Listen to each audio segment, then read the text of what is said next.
Hello everybody, can y'all hear me? Can y'all hear me? What is up? What is up?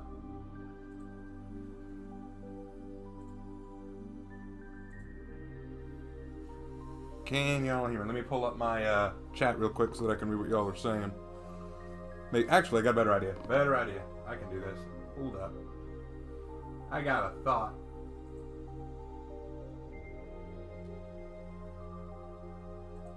There we are. Oh. Slide this over some. There we go. Alright, awesome guys. So welcome to this weird evening. This is kind of my Christmas present to all of you. What you're looking at on the screen is the opening title screen for a visual novel. Now, what's the story behind this? So I'll give you all the brief rundown and then we'll start playing. So, long time ago, I was working on a story, a novel, if you will, called Monster Club. This is a long-running story. I actually finished the story, really enjoyed working on it. Now, I have a friend named Hannah Valdiabella. She is a wonderful designer, artist. She's done a lot of really beautiful work, and she and I have been friends for a long time. Now, she reached out to me a couple years back, and she said, hey, I'd really like to try making my own visual novel, you know, like a dating simulator or something like that, but she didn't know what kind of story to make, so she asked if she could borrow my Monster Club characters to create the story. And I said, yeah, I don't mind that, as long as you don't make it based off of the original story. And she said, well, I'm not sure what I could do with that. So she said, could you write the story? And I said, absolutely. So I wrote the script, I wrote everything that happens in the story. She did the art, she did the designing, she did the coding, all that kind of stuff. So, now you know. And the question is, what program is this being streamed with? This is OBS. Anyway, so what I'm going to do today is I'm going to play through the game. We should actually be able to finish the game because it's really not long. This was more of a test thing for her to kind of test her ability to make a visual novel. So it's not super long. There aren't a lot of options in it. So we're just going to play through it. And through it, I'm going to tell you about the characters. I'm going to tell you about what it felt like writing them. All that fun stuff. Okay? Okay, so let's get started. Hi, hey, are you going to play Ice Brawlers? Go away. Moving on. All right, we're going to go ahead and get this thing started.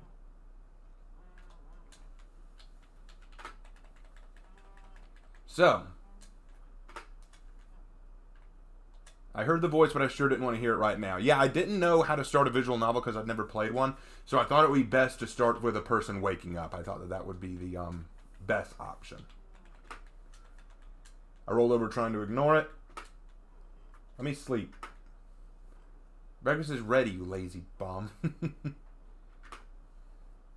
I'll just eat later. Abraham is going to be the character that you're following through. In most visual novels, the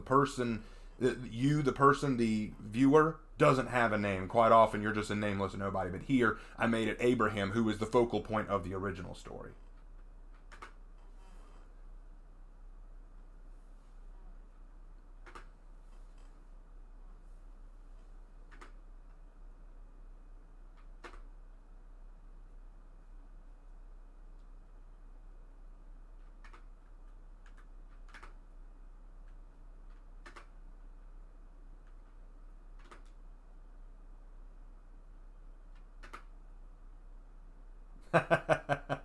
I forgot.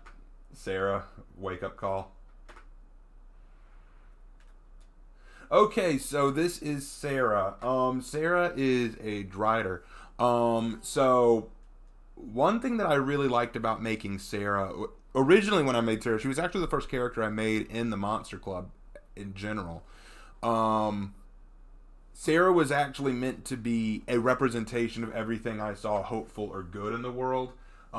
She's this monstrous creature. She's easily the scariest looking member of the club.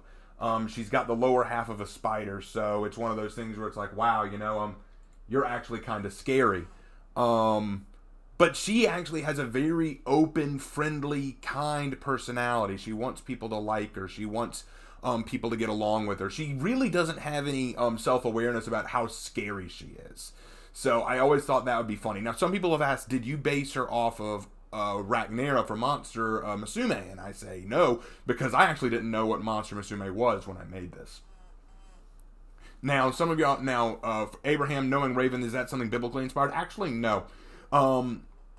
I based I based Abraham off of Abraham Van Helsing, because he knew a lot about monsters, and so I thought that would be the most creative thing to do. Now, here Abraham is talking about how he joined the Monster Club, because this is supposed to be an epilogue. This is supposed to be something that came after the fact. It's a lot to get used to when you're adopted into a family of literal monsters. Sometimes you have to be prepared to wake up to a frightening, if well-meaning face. Yeah, Sarah makes it a habit of scaring the crap out of Abraham in the morning, so there you go. Now, looking at the background art here, that was all drawn by, that was, no, seriously, that was all drawn by, Hannah. She did so well with that. I'm going to turn on the volume a little bit for me, because it's a little loud over here, and I don't need it that loud. Now, this character right here her name is Michelle. Michelle is, she's the leader of the Monster Club. She's a werewolf. When Abraham first meets her, he actually doesn't realize she's a monster. He thinks she's normal like him, but she is the first one to really not trust him. She really doesn't know what to think of him.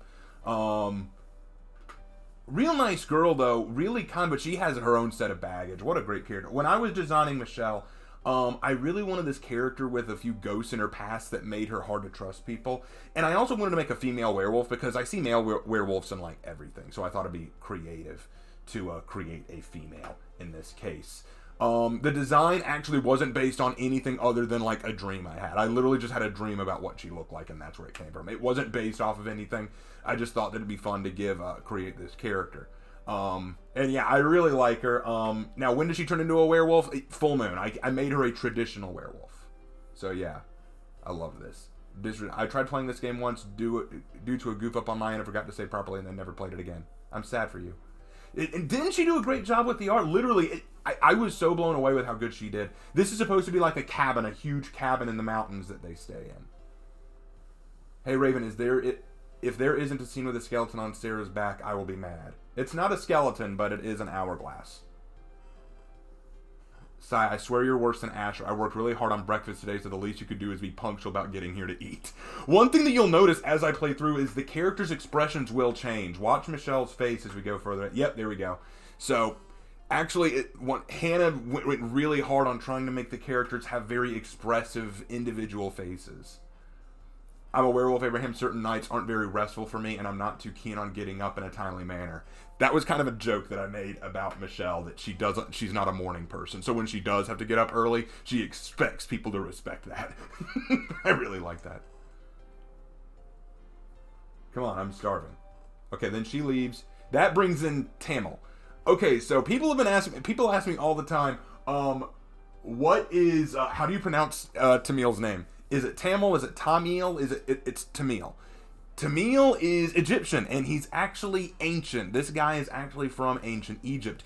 He died, was given a very poor burial, and because of that, ended up waking up thousands of years later in the modern day. But his time being dead has taken away his eyesight, so he's 100% blind. He doesn't recognize the world. He actually doesn't want his sight to come back, because he's worried that if he saw the current world, it would devastate him.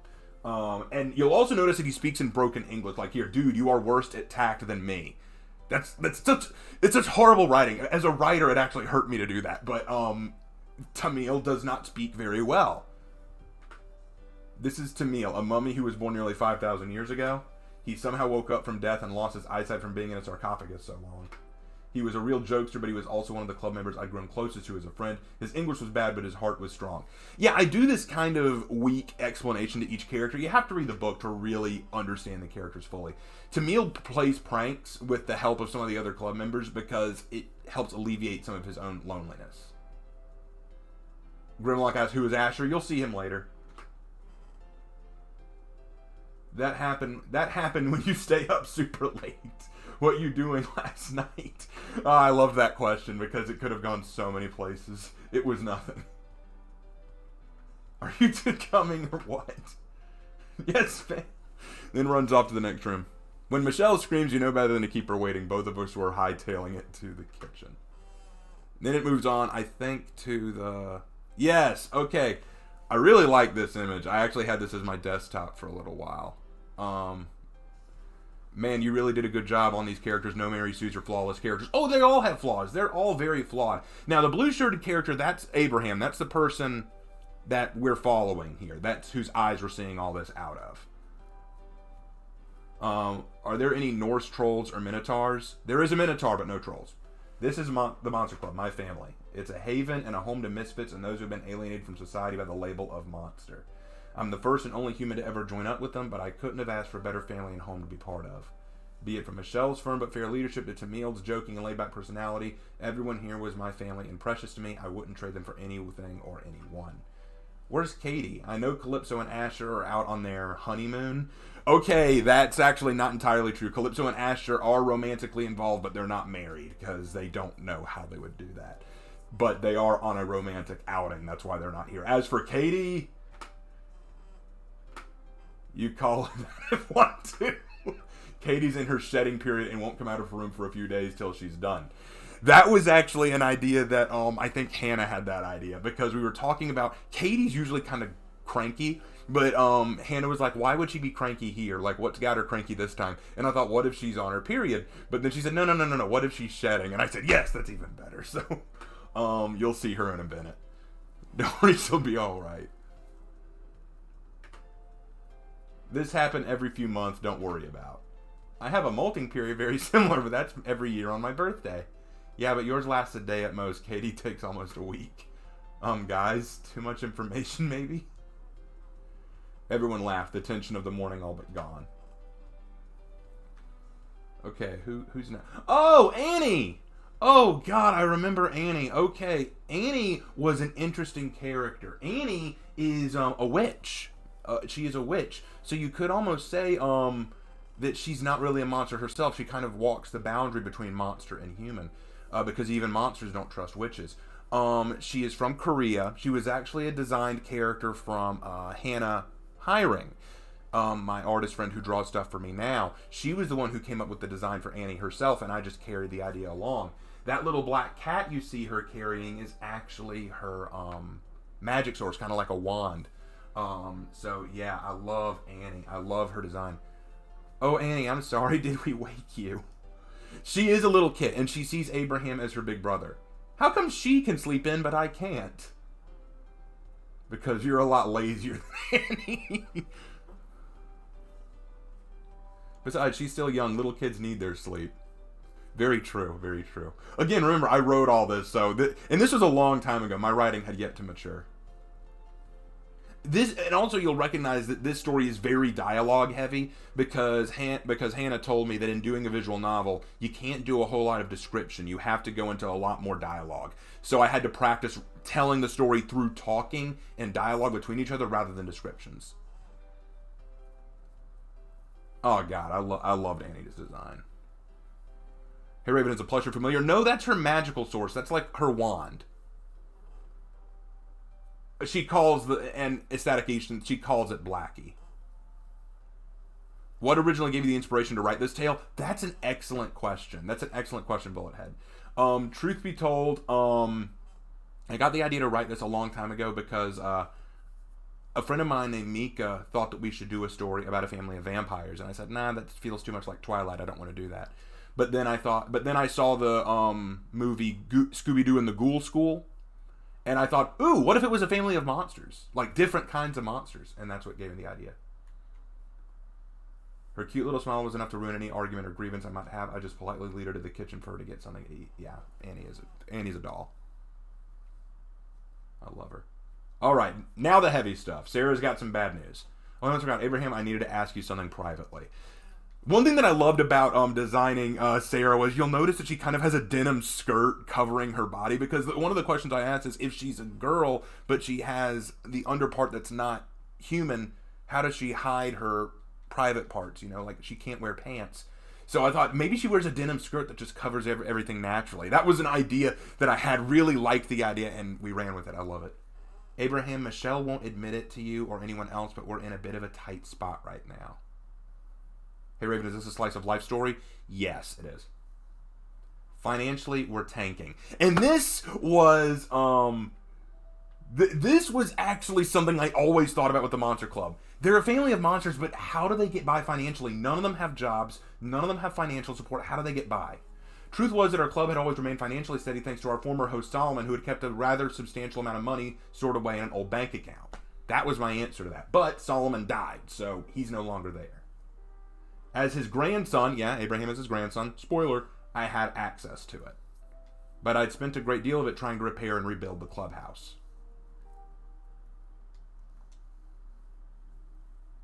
I hadn't even thought about money problems, Sarah. Well, you wouldn't, you know. Oh, and people ask, is Sarah supposed to be like the romantic interest for Abraham because his name is Abraham and her name is Sarah, and in the Bible, Abraham was married to Sarah? No, that I never even thought of that when giving them names. I genuinely never thought of that. None of us had. That might be difficult for you and Katie, though. Getting jobs. They're talking about getting jobs here. Hey, Raven, I know it's early in the story, but it would be adorable to have a sort of side story about Annie learning potions and magic. I actually thought of that, but at this point in time, you got to realize that Hannah was just working on creating a visual novel. This was a test for her. This was her testing the waters and figuring out how to do it. So we really weren't interested in making a lot of side stories or side quests or things like that. We just wanted to tell a straightforward story, which is what we did. Hey Raven, is Abraham named after Abraham Van Helsing from Dracula? Yes, he is. What kind of werewolf is Michelle? The traditional kind. I wonder why the clubhouse has so many problems. In the actual book, their clubhouse was burned down by monster hunters. There was actually a group of people who knew they were there and burned down the house. So that's why. Right now, Abraham's just... Again, this was a bad part. This was actually one part of the story that I didn't like. Again, visual novels have to be very dialogue-oriented, and I wrote this as a dialogue-centered story. Hey Raven, this is Temp. I changed my name because I plan on creating a history channel inspired by you. Also, wanted to say the shaman was a worthy investment indeed. Oh, glad you like him. Hello, hello, Raven. How are you doing these holidays? I'm doing good. Thanks, Devil Dog. I think she wants to avoid warning everyone. Yeah, that's when Michelle hasn't talked to anyone about their financial issues. I overheard her muttering about it last night while I was spinning a new set of sheets for my bed. Yeah, I think it's funny. Sarah spins her own bedding out of her own silk, so there's that. Our rooms are right next to each other. I love Sarah. Sarah is genuinely my favorite character in the Monster Club, only because she's so hopeful, and I admire that. Really, I thought there was trouble in the household. There is, but nothing that serious. It was still a miracle that Tamil could actually find the eggs despite being blind. This is an example of me saying, here's a problem with the story's continuity. I'm gonna point it out, I'm not gonna address it. I just got here what's happened so far. We're playing a visual novel. My visual novel. The one I wrote.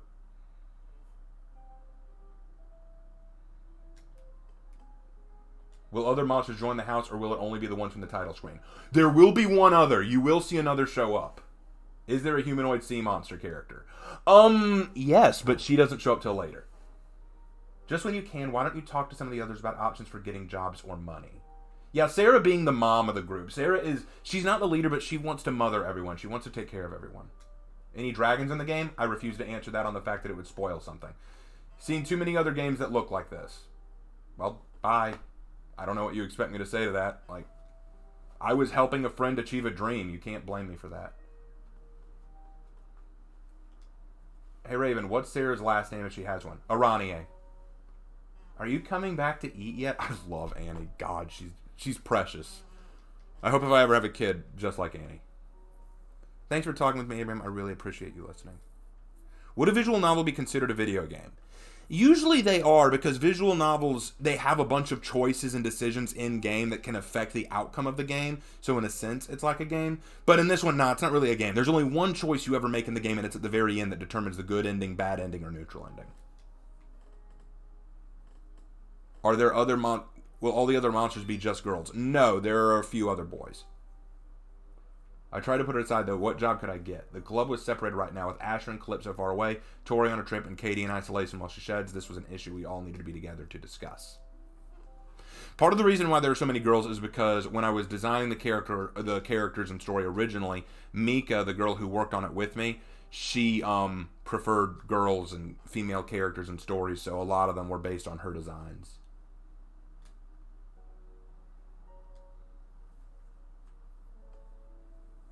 I'm glad you guys are watching this with me. I really appreciate it. And I'll talk more about my writing style in a little bit. Annie is adorable. You're right, Anthony. Didn't mean that like a bad thing. Just saw the art style, which is fine. The sound of door knocking stopped all of our talking and eating and led to complete silence. Ooh, we get another character. Oh, I love this one.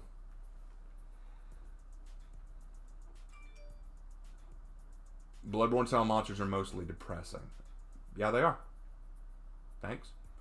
Visitors were not something we get frequently here. In fact, anyone who didn't just walk in freely was usually someone we didn't know and didn't want hanging around. Yeah, you got to realize if you're a whole family of monsters, you don't want a lot of guests. You know, you don't want a lot of people around who are not like you or don't know you. That can be very dangerous. But Michelle's going to handle it. I'll go see who's at the door. Sarah and Abraham, stay out of sight and be prepared to move if necessary. Yeah, taking charge. Annie, I need you to hide here for now with Tamil. Because keep in mind, Abraham, Michelle, and Annie are the only ones who look human enough to pass for human. Sarah was already climbing up the wall to the ceiling to prepare herself for an ambush. Tamil took Annie's hand as they led each other deeper into the kitchen to stay hidden. Who's Nika? Her name is Mika, M-I-K-A, and she was a friend of mine from way back when until we had a falling out. I followed Michelle to the door, but stayed hidden by the side of the doorway, ready for whoever walked in. And who comes in? Oh, I love this character. This was actually an idea from way earlier on in the Monster Club's creation, but she just spawned a life of her own. Open the door, Anne. Ah! Jelly. Hi, Jelly is here. Ah, Jelly. Oh, I love her. Okay, the massive purple goop that shot through the door was none other than a living ball of slime that effectively referred to itself as Jelly. I love her. So, Jelly is another character. She was a distant friend of the Monster Club from a hidden farm far away. I'd met her before, along with other monsters that lived there. So, quick explanation on Jelly. So, when I was first designing Monster Club characters with Mika, we had a long list of character options and designs. And a few of them were minotaurs, gorgons, fairies, and of course slime or goo. And we decided that some of the characters that we created were good, but we couldn't fit all these characters in the Monster Club, so we kind of put them aside. But as I was writing the story, I found a way to put some of them back in, and Jelly was one of them. Oh, she's so much fun. Jelly, I got to really play with the childish attitude. Annie is a cute kid, but she is forced into maturity. Jelly's this little kid who doesn't want to grow up. She just wants everything to be a fun game. Jelly looking for Abraham. Me? Jelly turned to face me and she straightened herself up to try and look proper and important. It was almost cute. What on earth is going on here? Michelle, you remember Jelly, right, from the farm? I remember her, but what is she doing here? Michelle, relax. After all, it could have been worse. If she's just here to see Abraham, then let's just let her visit. I glanced between the two and urged to reprimand them building. It seemed wrong that they would openly talk about Jelly with her standing right in front of them, but then it dawned on me that Jelly wouldn't be offended either way. Jelly was in many ways clueless to tact and respectful behavior. In fact, her lack of maturity and experience in social situations made her one of the hardest people to communicate with. Jelly, why are you looking for me? Christina sent Jelly to warn Abraham Club. To warn Abraham's club? She means all of us. Yes, that's what Jelly mean. Warn us about what? Christina and Alex see monster fly away from farm. It won from big scary place. Big scary place? Probably the Dawnbringer HQ. Remember all the prisoners we saw there? Ah, yes, the Dawnbringer. That's a big scary place if ever I've seen one. Ooh, backstory time. So yeah, none of us could forget. Those images still haunted me. Lines and lines of cells and cages where monsters and Midians were locked away like animals in a zoo, tested on and tortured to the point of near death if they were lucky. Ooh, that is, yeah, okay, so earlier I said that their home was burned down. That was by an organization called the Dawnbringers, who pride themselves on being monster and witch hunters. And some monsters they would capture and experiment on or torture to find new ways to kill them. It was where Asher and Michelle had been taken, where they'd been pushed to the brink of death before we'd saved them, and if what Jelly was saying was correct, one of those escapees was loose. Yes, that is right. The poor thing. They must be really lost and afraid right now. Michelle, we should probably see if we can help it. I refuse to put the well-being of the club in jeopardy again.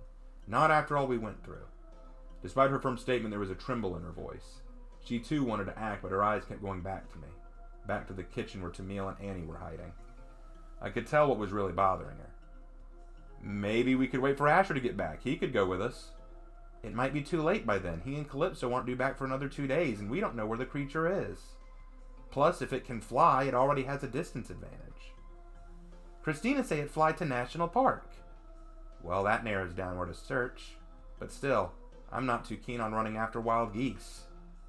It's not a goose. It is much bigger. Much bigger. I forgot that line. Okay, so, like I said, Jelly has no intelligence. She's dumb as a rock. So when she says, I'm not after wild geese, she doesn't get the idiom. She doesn't get the turn of phrase. She just thinks, it's not a goose.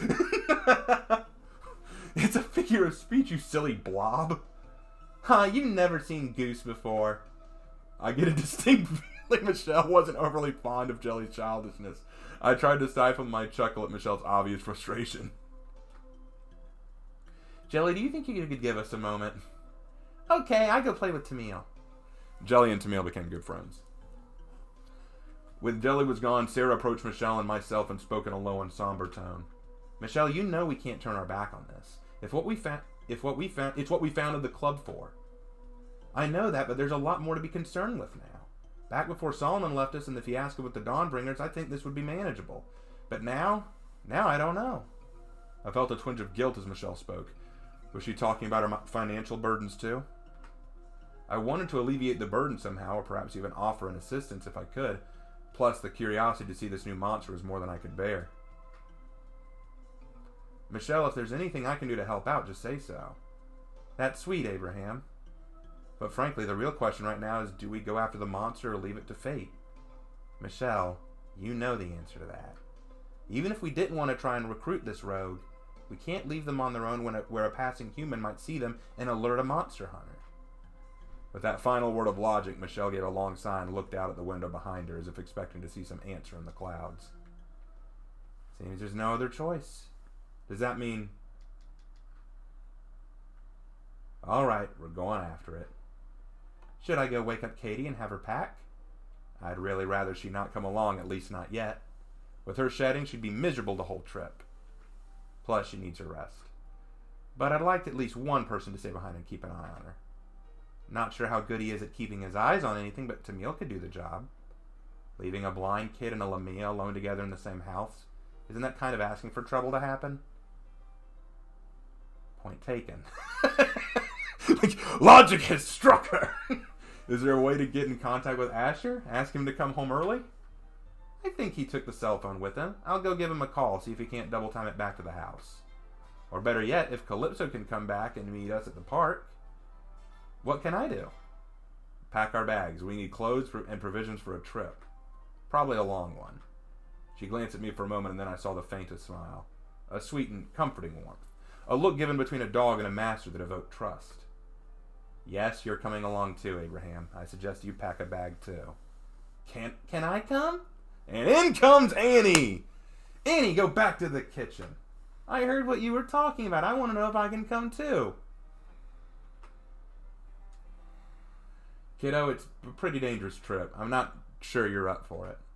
The look on Annie's face was one of defeat. I felt for her, but couldn't help but agree with Michelle. Annie was too young and so timid. I feared that she would find herself in trouble if she came with us. That said, I hated seeing her look so miserable. I think she can come. Huh? Michelle, Annie is a member of the club like any of us.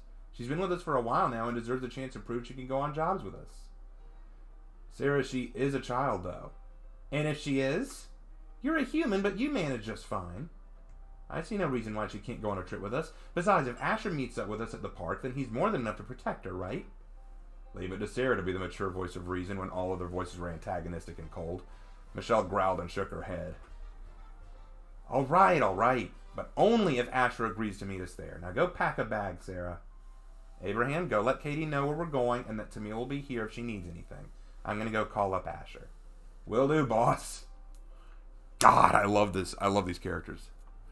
How far away is this HQ of Monster Hunters? Wouldn't they want to get as far away from it as possible, or is this a large nationwide organization? It's a nationwide organization, but they moved their clubhouse as far away as they could.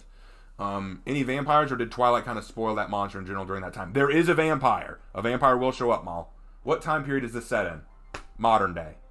That spider person is creeping me out. Sorry to hear that.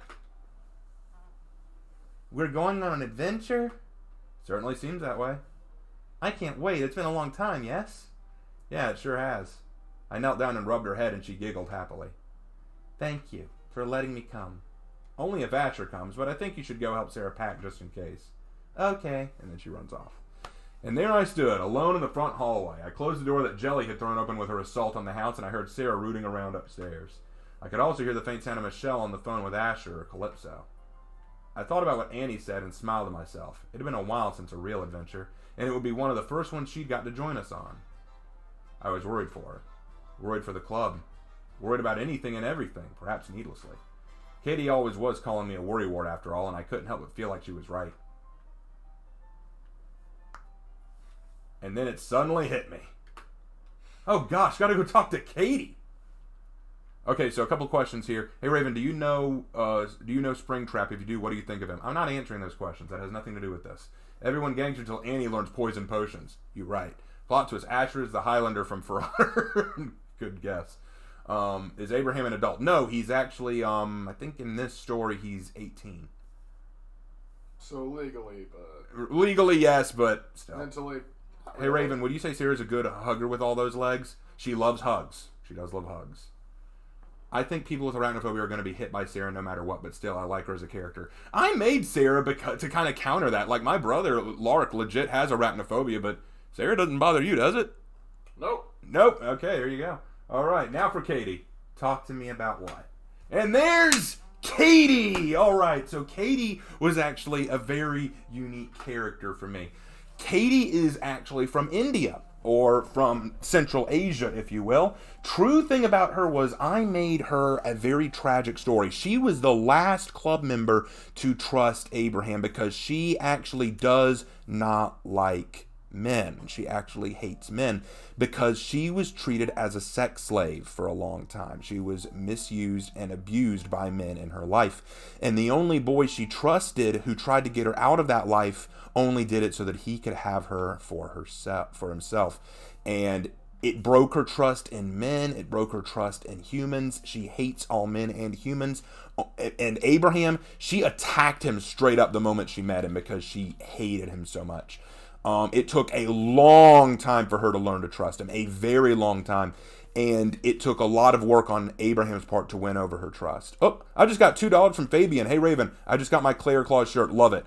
Thank you for buying the Claire Claus shirt, and thank you for the $2. I really appreciate it, Fabian. All right, so let's keep moving on. I could tell she'd been sleeping from her expression of fatigue, and her scales looked a bit faded, like they were old and ready to come off. What are you doing out of bed? How could anyone sleep with all this racket going on down here? Sorry about that. Jelly showed up, and... Jelly? The slime from the farm? Why'd she... Oh gosh, don't tell me she wants to join our club now. Not that she's not cute and all, but we really can't afford any more mouths right now. You know about the money problems? Who doesn't? I started to wonder if Michelle had done a good enough job of keeping this secret to herself if Sarah and Katie knew about it. No, well, actually, the farm group saw a monster we encountered back at the Dawnbringer HQ. Michelle is leading us to go after it. Oh? We're going without Asher? Asher will meet us there, but Michelle wants you to stay here since you're still... shedding. That freaking Michelle. She's worried you'll be miserable and that you'll need your rest. Oh, I was unaware she could predict the future. I'm not miserable. I now understood why Michelle didn't want to rip us for this trip. Was Katie always this moody when she was shedding? Oh, I love writing Katie. She's a diva. Katie is a diva, but I love her to death. Does she eat like a snake swallowing it whole? Does her jaw split in two and unhinged, or does she eat like a normal Umi? She eats like a human. Is the clubhouse the only sanctuary for monsters? It's not, but they think it is. Is this a club, or will it become a love story? It's a club. Tamil will be here to give you company, and Calypso will be coming back too. Ugh, fine. She started to turn to slither back to her room, but then stopped and glanced back at me once more. Wait, what are you doing? You're going with them too? Yeah. I don't think that's a good idea at all. You're not ready for this kind of thing. You think so? But Michelle thinks I'm ready. Well, maybe, but you just be careful. I've got Michelle and Sarah with me. I'll be okay. My words of encouragement did not seem to relieve her. I know why they want you to go, but I would rather have Asher with you the whole time just to be safe. Why do they want me along, pray tell? A soft blush ran across her face. Because you have a big heart. You always have. I stood stunned a moment by that big smile on her face. It felt out of nowhere considering how very negative and cold she'd been a second ago. And to compliment me like that, it made my heart flutter. Well, anyway, I'm heading back to bed, but wake me before you leave so I can say goodbye. Why do I feel really guilty all of a sudden? Tamil, you and Jelly better not be in the fridge again! Run, Jelly! Grab some more soda! Oh, jeez. Better go stop Michelle from murdering the both of them. Ah, I love this story. Just joined, never took the time to hear your stories on your channel. I really should and will. I can sense the passion in your voice from a writer to another. Good luck and keep up the good work. Thank you. The Dawnbreakers are the Spanish Inquisition because no one expects them. You're right. Hey, Raven, who's your favorite character in your game? Sarah. Hey, Raven, is girls with animal bodies a common theme with these characters? With some of them. A lot of them are based on existing monsters in D&D or mythology. Are there monster sympathizers, or is that frowned upon in this society? Most people don't know monsters exist. It took 10 minutes just to get Tamil and Jelly back under control and another 5 minutes to calm Michelle down. But after that, prep work went rather smoothly. Within an hour, bags were packed and we were about ready to begin our hike out towards the national park. Michelle gathered us all to the den before heading out. Katie, though not willing to come down, did come to the balcony to say her farewells as well.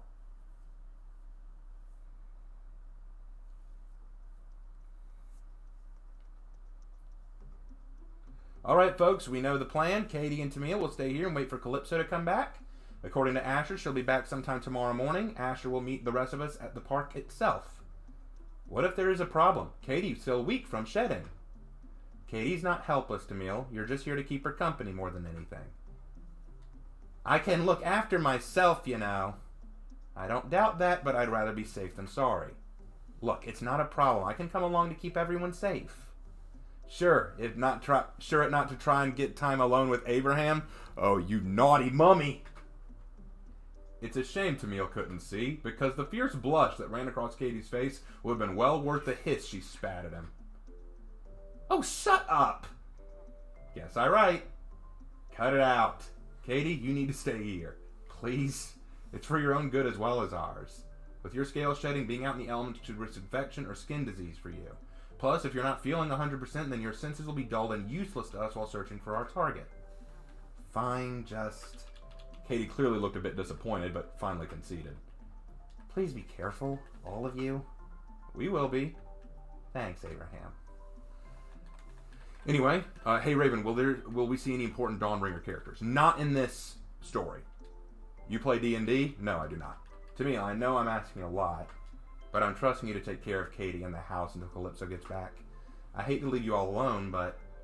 No worry, Michelle, I be okay. Thank you, Tamil. Sarah, you have the bags, right? Abraham, you keep an eye on Annie, alright? What Jelly can do? Michelle looked at Jelly with surprise. You? I figured you were going to go home.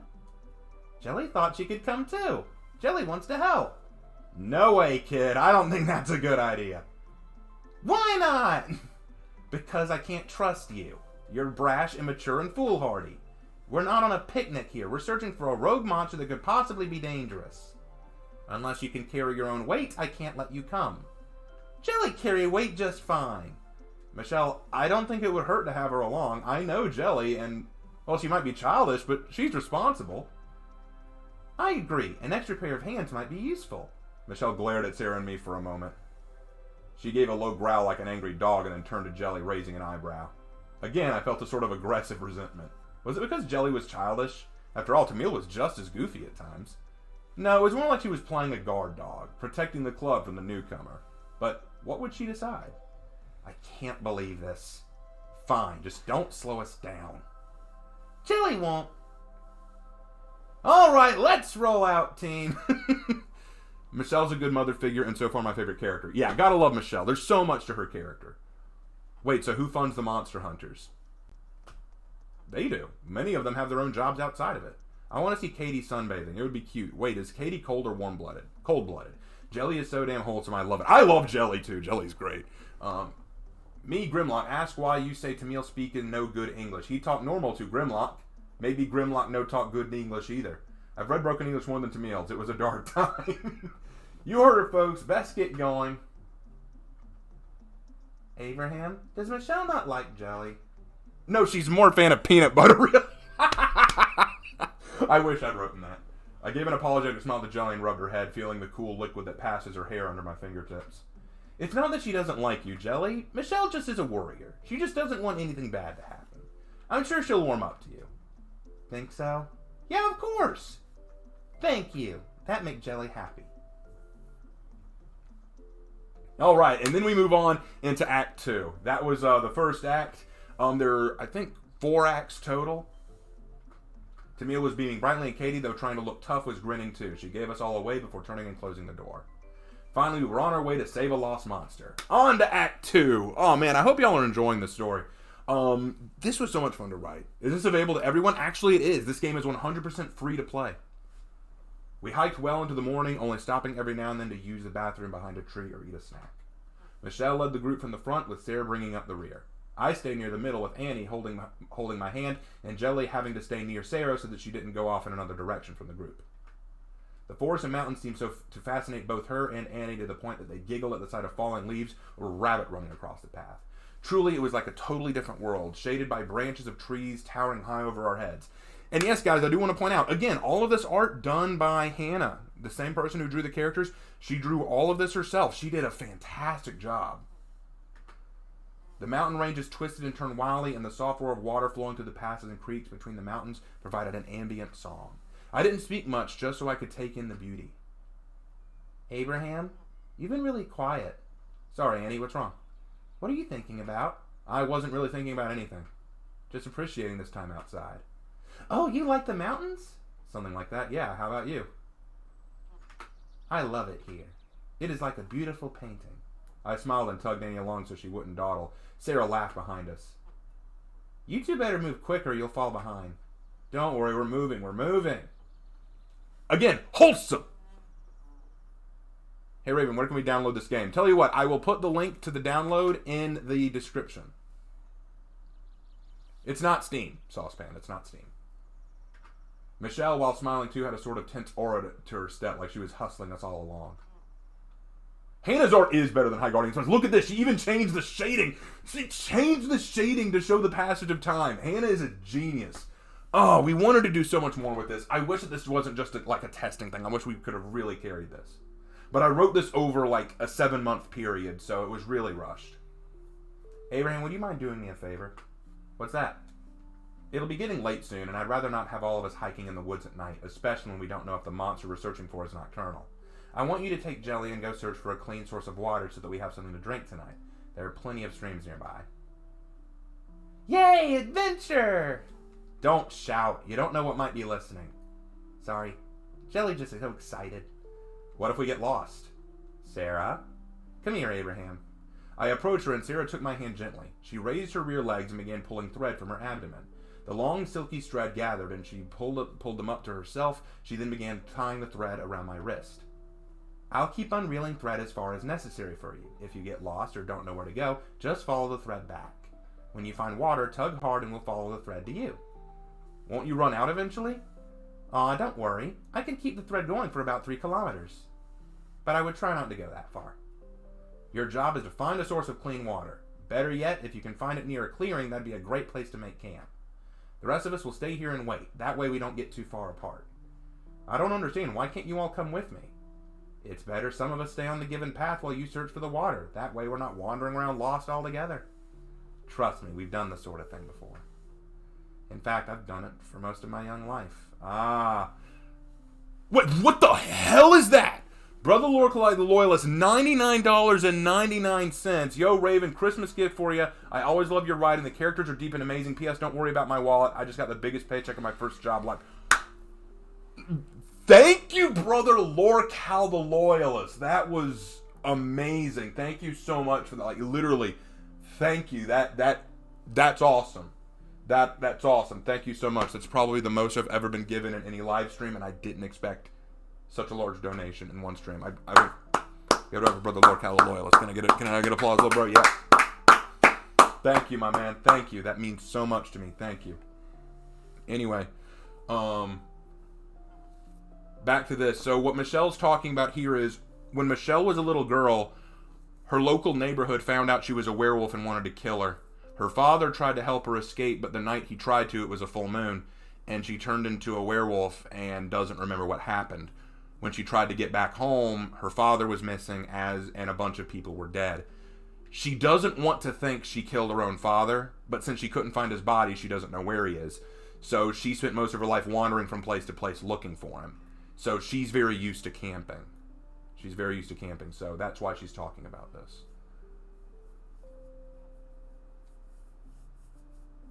Alright, but anyway, again, thank you to you, Brother Lorelei the Loyalist. That meant a lot. Alright, so back to the story. Alright, enough dawdling. Move it, you two. Right, let's go, Jelly. Yes! And with that, Jelly began sprinting off the path and into the woods, forcing me to run after her, struggling to keep pace with the anxious Gooball.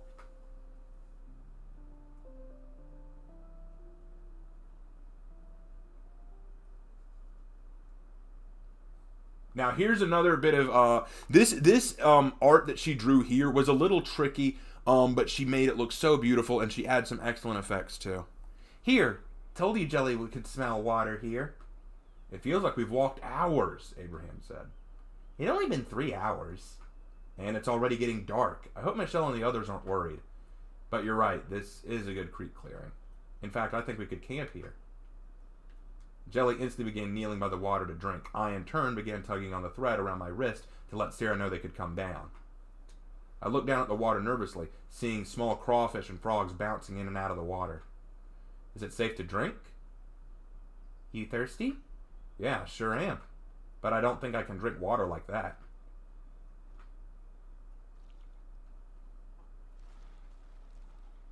Jelly smiled up at me and knelt down again. She dipped her hand into the water, and I watched as her purple liquid arm swelled up as water filled it. She pulled her hand out and began breathing slowly, then swelling in her arm began flowing through her body like blood through a vein, or electricity through a circuit. I watched in awe until finally she leaned forward, she grabbed my hands and cut them together as she spat the water gently like a faucet into my waiting hands. All done.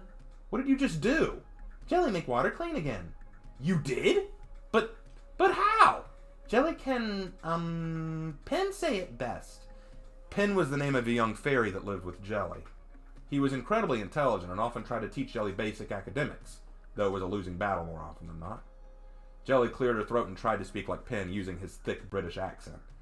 Jelly has a consistency thick enough that allows her to catch and retain debris of any substance she ingests or wraps herself around.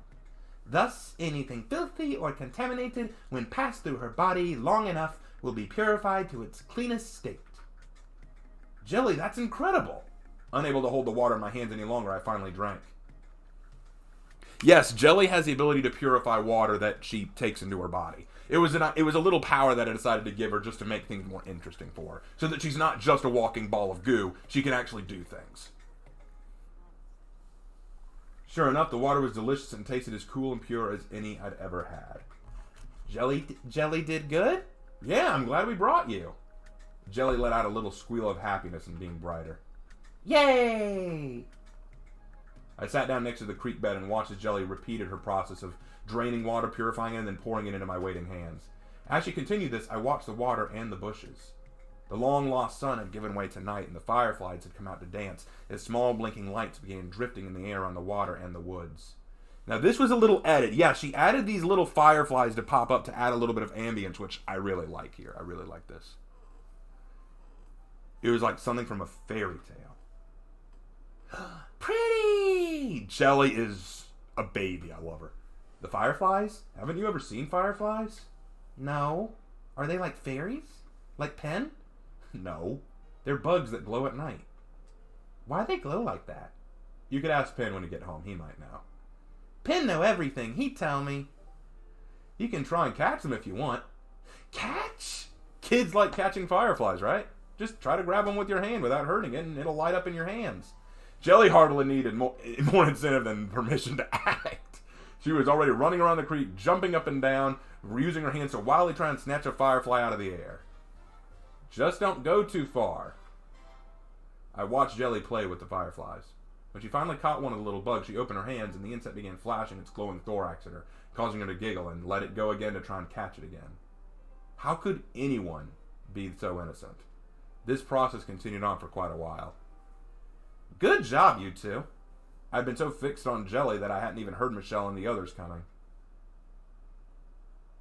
Did Monster Musume influence the creation of the story? If you stated earlier, sorry, I wasn't paying much attention. In answer to your question, no, I wrote this story well before I knew what Monster Musume was. Now, granted, I didn't finish the story before Monster Musume was released, but I didn't know what Monster Musume was when I started this. Hey, Raven, in your opinion, which of these characters has the best backstory? Ooh, that's a good question.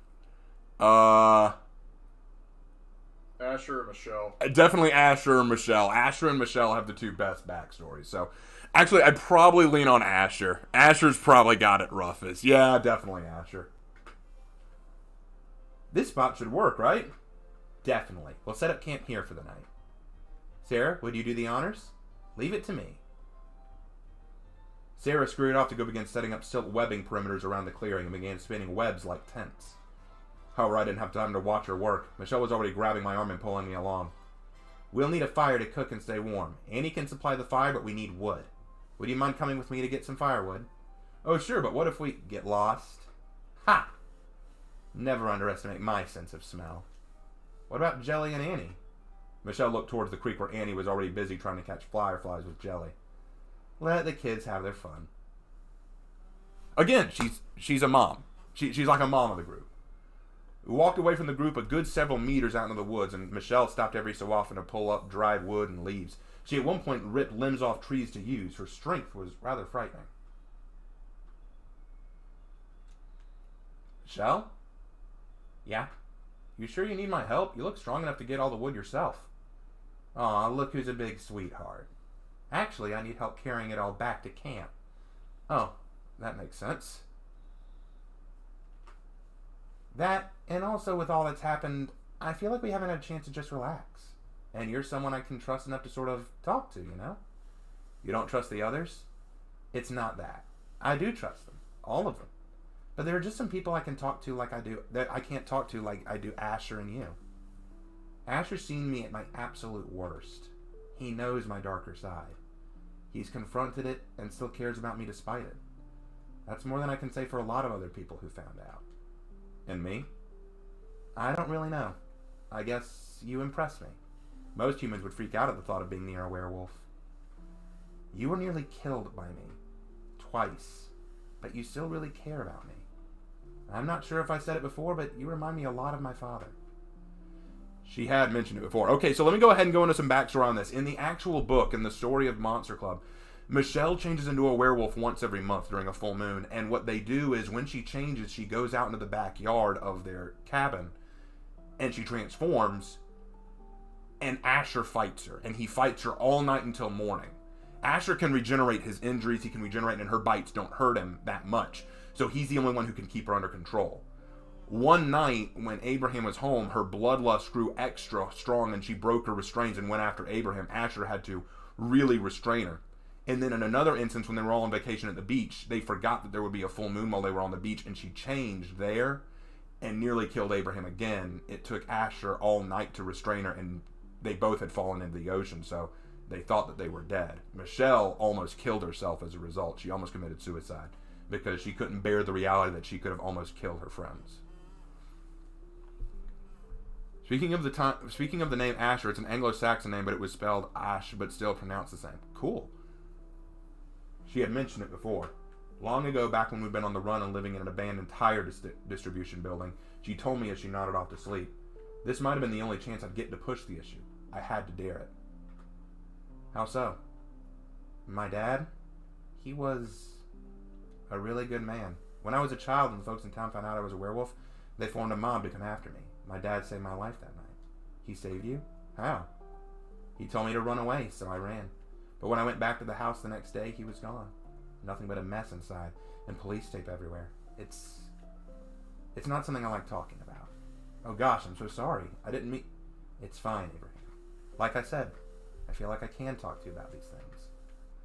It happened so long ago, it's like a distant memory to me. And besides, the club is my family now. That said, sometimes I can't help but wonder if he's still alive out there. We could try looking for him someday. You're such a good person, Abraham. Thanks for the encouragement. But really, it's fine. We have enough things to worry about without adding on to the club's woes.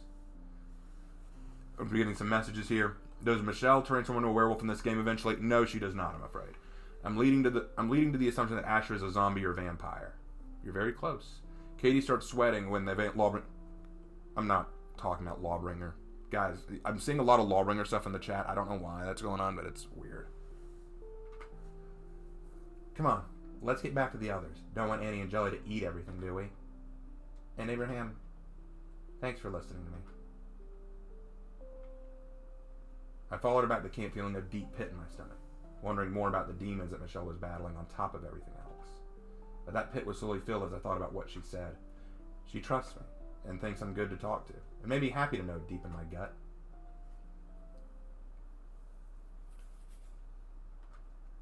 I nearly jumped at the sound and Michelle was already on alert. Oh, here comes another character, the one y'all have been asking about. Come out! Settle down, Michelle. It's just me. Sorry if I startled you or something. I figured you could smell me coming. You jerk, I thought you were a wolf or something. A wolf? Wouldn't you be able to communicate with it? Watch it, bloodsucker. Wow, you're grumpy this evening. His name was Asher, the strongest member of the Monster Club, and also a vampire. Everything you've heard about vampires is likely true. Transforming into bats, melding with shadow, drinking blood, Asher is capable of all of it. In every respect, he was the one club member that I should have feared the most, and to be fair, there were times I felt incredibly uneasy around him. But right now, I felt very glad to see him. Now, okay. About Asher. You might be noticing that this vampire has a cross around his neck. There's a story behind that. When Asher was a young boy, his father actually served in war. He served in Fallujah. But his car hit an IED, and in his attempt to save himself, he allowed a vampire to drink his blood to give him eternal life and turn him into a vampire. When he went home from the war, his wife and son, Asher, could not stand what he'd become. They called him a monster, so he killed his wife and tried to kill Asher. But Asher's cross necklace that he was wearing at the time repelled him, so he didn't die. He reanimated as a vampire. But because he was wearing the cross necklace, his body adjusted to it. So he is the only vampire in the world who is immune to the cross. He is the Christian vampire, if you will. He's the only vampire who the cross can't hurt him. Now, garlic, silver, those kind of things, sunlight, absolutely can hurt him. But he is immune to the cross. He is 100% immune to it. So yeah, Asher is a vampire, and I love his character. Now, some of you might be wondering, so what kind of vampire is he? Like a Twilight vampire? Is he what kind of is he? Think more Alucard from Hellsing, because I really wanted to go the traditional supernatural monster vampire. I didn't want to go this stupid sparkling in the sun bullcrap. I wanted him to have the weaknesses of a vampire and the strengths of a vampire. That was what I was going for, and dang it, I think I did well with Asher. He's a fun character. Hey, Abraham. Got quite a lot of sticks there. Building a fire? Yeah. Here, let me lighten some of the load. Asher, how did you find us so quickly? And where's Calypso? I dropped off Calypso outside the clubhouse about an hour ago. I then turned into a swarm of bats and scattered to find everyone. Once I found you, I flew nearby and decided it best I not straight up materialize in front of the whole gang.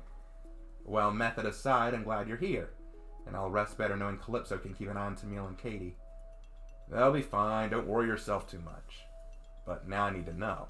What is that creature that you told me about on the phone? You just said Jelly showed up at the house with information about a monster or something? What are we looking for? Jelly didn't know either. Kind of feels like we're wandering in the dark here. With all of us together, you'd think it would stir something out of hiding, right? In certain circumstances, that's true. But without knowing what we're after, who knows if we'd even recognize what we're looking for when it made its move. I hadn't considered that. I guess that's a good point. That's enough standing around, boys. Back to the camp. You heard the lady. Let's get going. Okay, so a couple of questions on the table. What kind of vampire? A la carte style. Stake to the heart. That could kill him. What was the inspiration for the Monster Hunter organization? Not really an inspiration. Just kind of came to mind. I like Helsing vampires, but Warhammer vampires are my favorite. That's fine. Vampire with a cross? I explained that. So he assumed that Asher no like beach. Yeah, he really doesn't like the beach. He has a way to deal with it, though. Will we see Ashley? Oh, I see someone knows the deep lore. Someone knows Ashley. Okay. I see where we're going here. Got a message here. Hold on. Okay. Sorry, that was my father who was texting me. We hurried back to camp after that, with my eyes skimming the whole forest for any sign of something out of the ordinary. Alright, time for Asher to show up. I love this. I love Asher. He's a great character. He is the most powerful of the club, and we'll see more about that in a bit. Asher, is that you? How was your vacation with Calypso? Could have been longer, I guess. Honestly, something always gets in the way. Hi, Asher. Hey, kid, you doing alright? Mm-hmm. I didn't know you'd be arriving so soon. I'd better start making a tent for you, too. Okay, so these were the tent designs that were made out of her webbing. What do y'all think of these? I sat down with Hannah for a while, and we talked a long time about the way we wanted the tents to be designed. We found some cool pictures online, and we thought about what would look best for like a sort of silk cocoon or silk home that could be made, so this was kind of what we came up with. Hey, Raven, would a Frankenstein monster fit in the Monster Club story? Probably. Does Asher not like saying Vampire Anakin? No. Sorry, I popped out for a second. What's the deal with Asher's cross? When Asher was killed by his father, who was a vampire, and bitten, the cross on his neck that he wore as a necklace before he became a vampire repelled his father and saved him. But since he turned while wearing the cross, he became immune to it.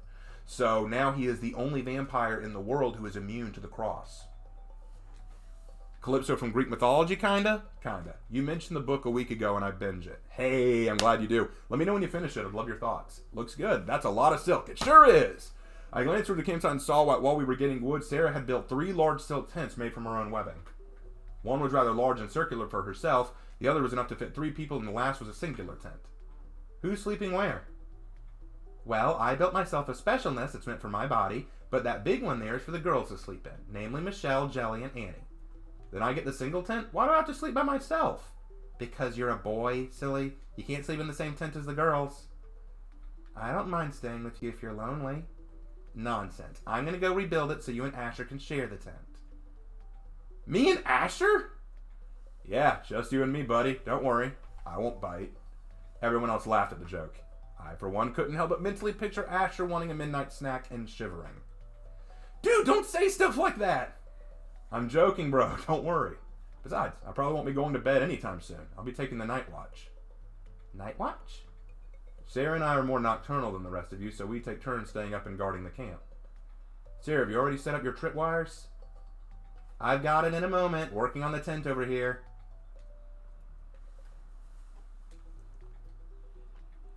Hey, thanks, Molly. Do you like the tent design? Thank you. Annie held my hand and walked up next to me, smiling. Her hand felt sticky, and I opened it to look and see that it had a little smudges of firefly on it. Guess you caught a few fireflies? Yeah, but one got squished. That's alright, don't worry about it. I didn't mean to. It's okay, just go wash your hands, alright? Wait, where's Jelly? Jelly? She was right behind me. Annie and I both looked, but saw no one. Annie, go wash your hands and then help Sarah. But just do it. I'll be back in a sec. Okay, so we've got our first real problem. Jelly's gone missing. This is a problem. Jelly's missing. Everything's going crazy. Guys, we got a problem. Jelly's missing. Jelly? She's here too? I thought she just came to tell you the news about the rogue. That brainless glob of goo! I told him not to give us trouble! Calm down, Michelle. I'm sure she got excited by the fireflies. We can't leave her out on her own in the middle of the forest. There's no telling what might happen. But it's also nightfall. We can't risk getting lost ourselves. Want me to go look for us using Sarah's thread? Absolutely not. I need you where it's safe. Geez, you weren't this protective when you sent me and Jelly looking for a campsite. It was daylight then, and we weren't near a river that attracts wild animals. No, I'm afraid it'll be either Asher or myself that goes after the purple menace. Better let me do it. I can find her faster with my bat network. Good. I'll trust you to get her back, Asher. Asher turned from us and ran off into the woods, his body exploding into a swarm of screeching, squeaking bats, flapping off in various directions. How troublesome. So I'm reading some of these questions. What kind of blood does he drink? Does he drink people's blood or steal some from a hospital? A little bit of both, actually. If I ever had a vampire as a roommate, better hope I have some chainmail and gambeson around my neck. True. Dang it, the glove is missing. So what now? Does Jelly eventually get Flammenwerfer? We'll talk about that. Nothing we can do now but wait. Would you mind helping Sarah with the tripwires for a while? I'll keep an eye on Annie. All right. Ready to head out? Yeah, let's get going. What can I do? I heard everything, and I'm happy for the help. Ready to head out? All right, lead the way. So yeah, they're trying to keep Abraham busy so that he doesn't get in trouble too. Because right now, Jelly's run off. They don't know where she is. Everyone's kind of freaked out. It's like, what do we do? How are we going to handle this? I followed close to Sarah. She circled around the camp, slowly pulling thread from her abdomen and lowering it for me to grab and string along the trunks of trees and bushes. Every now and then she'd stop and ensure that the thread was all tied back to other threads in a strange network that I couldn't begin to follow. I could barely see the thread at times. But in truth, my attention was divided. Something was eating at the back of my mind.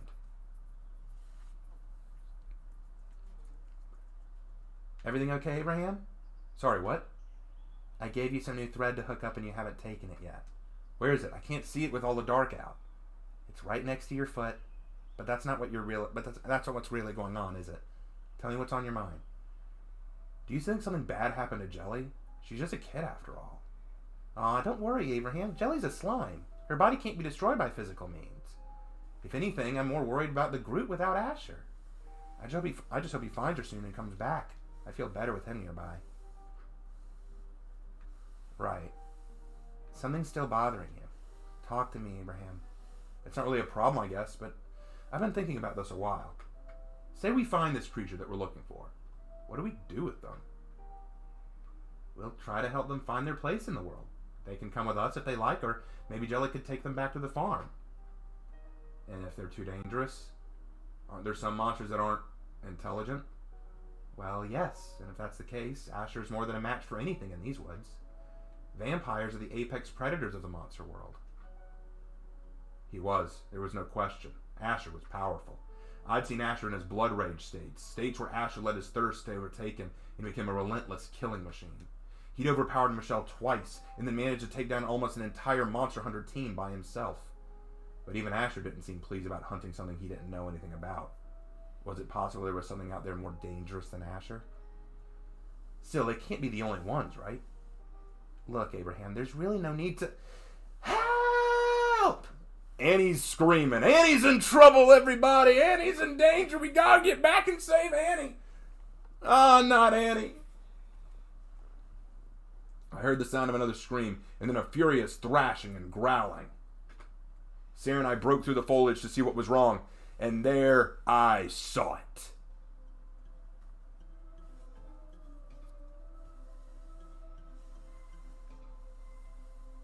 She was menacing looking. Long and wild red hair, like a mane, fell down her body. Horns like a demon protruded from her head, and a long reptile tail slid out from the base of her spine. Her arms were merely massive red wings, and her feet were the long, powerful talons of a deadly beast. Her eyes, though, a chilling emerald with slits within them like a serpent. Annie was hiding behind a tent nearby, and Michelle, who had apparently tried to attack the creature, was on the ground, clutching her bleeding arm from where the demon had struck her. How dare you! Get back, all of you! I saw Jelly fly out from the bushes and throw her whole body at the creature. Jelly tried to use her form to smother it, but with little effort, the demon threw the poor girl off, and her body splattered on the ground like an exploding paintball round. Asher followed after her with a vicious snarl, attacking the demon. With a shriek of fear, the monster jumped into the sky and flew away into the night. It was over. Sound off! Everyone okay? I'm okay. Michelle? Jelly? You girls got hit. Are you alright? I watched as Michelle sat up and rubbed her arm in pain. Jelly, on the other hand, merely morphed in her bodily form unharmed, as if nothing had happened. I'll live. But damn it all, I wasn't expecting that. It was so strong. You girls go get some medical supplies. I'll go check on Annie. Oh no, are you two okay? Just my pride is hurt, Sarah. Jelly's okay. What was that thing? The three paused and glanced at me a moment until Michelle finally cleared her throat and spoke up. It looked like a dragonute or wyvern of some kind. What the heck is that? They're supposedly descendants of actual dragons from ancient times. The perfect merging of human and dragon DNA, but I always thought they were a myth, or at least that they had died out. She might be artificial, a Dawnbringer experiment, the creation of the first of her kind. You mean she could be a brand new species? I'm not leaving any possibilities out at this point. At the very least, we can consider it dangerous. So, let me go ahead and explain this new character. So, one of the things that Hannah asked me is, we have the original characters to work with, but could we create a new character? And I said, okay, but I want you to help me design it. And she wanted a dragon. And so we decided to create a dragon. So that was our design. Now, the idea is, in this world, I thought dragons might be a little too much. That might be a little too much to add. So we decided, what if the Dawnbringers made their own dragonute? What if they had artificially created a dragonute? It wouldn't be beyond them to try to experiment and create some monstrous chimera. So anyway, do these hunters have powers, or do they have to rely on their cunning, skill, and knowledge to kill monsters? They rely on tools and knowledge. Where was Sarah? A giant spider girl could handle her better. Sarah's pretty big, but she's not invulnerable. Plus, being as big as she is, she could be more easily be hurt. I knew it wasn't beyond the realm of possibility. Considering the thing I'd seen the Dawnbringers do to monsters in their twisted little headquarters, it was not only possible, but likely that we were dealing with the first of its kind. A real dragon creature. But why make her? And what was she doing out here? We'll discuss this more later. The fact that this creature showed up means that it knows where we're camped, and it could come back. Right now, we need to secure the area and make sure she doesn't come back. Sarah, you're going to need to set up Skynets. Right, I'll get on it. It'll take some time. I know, just be thorough. What can Jelly do? You? I suddenly felt the urge to run between Jelly and Michelle to make sure Michelle didn't hit her. The look on her face was one of loathing. I think you've done enough. Where on earth were you? Jelly's sorry. Jelly was just... Michelle, calm down. Why? Jelly ran off and Asher was gone because of it. If that monster had hurt someone... Jelly's really sorry, Michelle. I have half a mind to... That's enough, Michelle. You've made your point. Stop tormenting her. Asher? Jelly's sorry. So sorry. Jelly? I glanced at her to see large crocodile tears pouring down Jelly's face from embarrassment and shame. Jelly, calm down. It's okay. No, it's not. It's not okay. Jelly always screw everything up. Jelly, try to help. Jelly's always making things worse. Jelly shouldn't have come. I made a move towards her, but Jelly jumped away and ran towards the tent. She sprinted off toward... Oh, crap, it's doing that thing again. Yeah, sometimes it accidentally skips ahead. Like I said, this was a practice thing. This was like something for Hannah to practice making visual novels, so there are a few glitches in there. So yeah, we're starting to see we're starting to see like the difficulties in the group fomenting, like Jelly not being able to handle all these mistakes that she's making. Michelle losing her temper. Michelle loses her temper a lot. I think it's part of her werewolf identity. And you're probably surprised, like, what do you mean?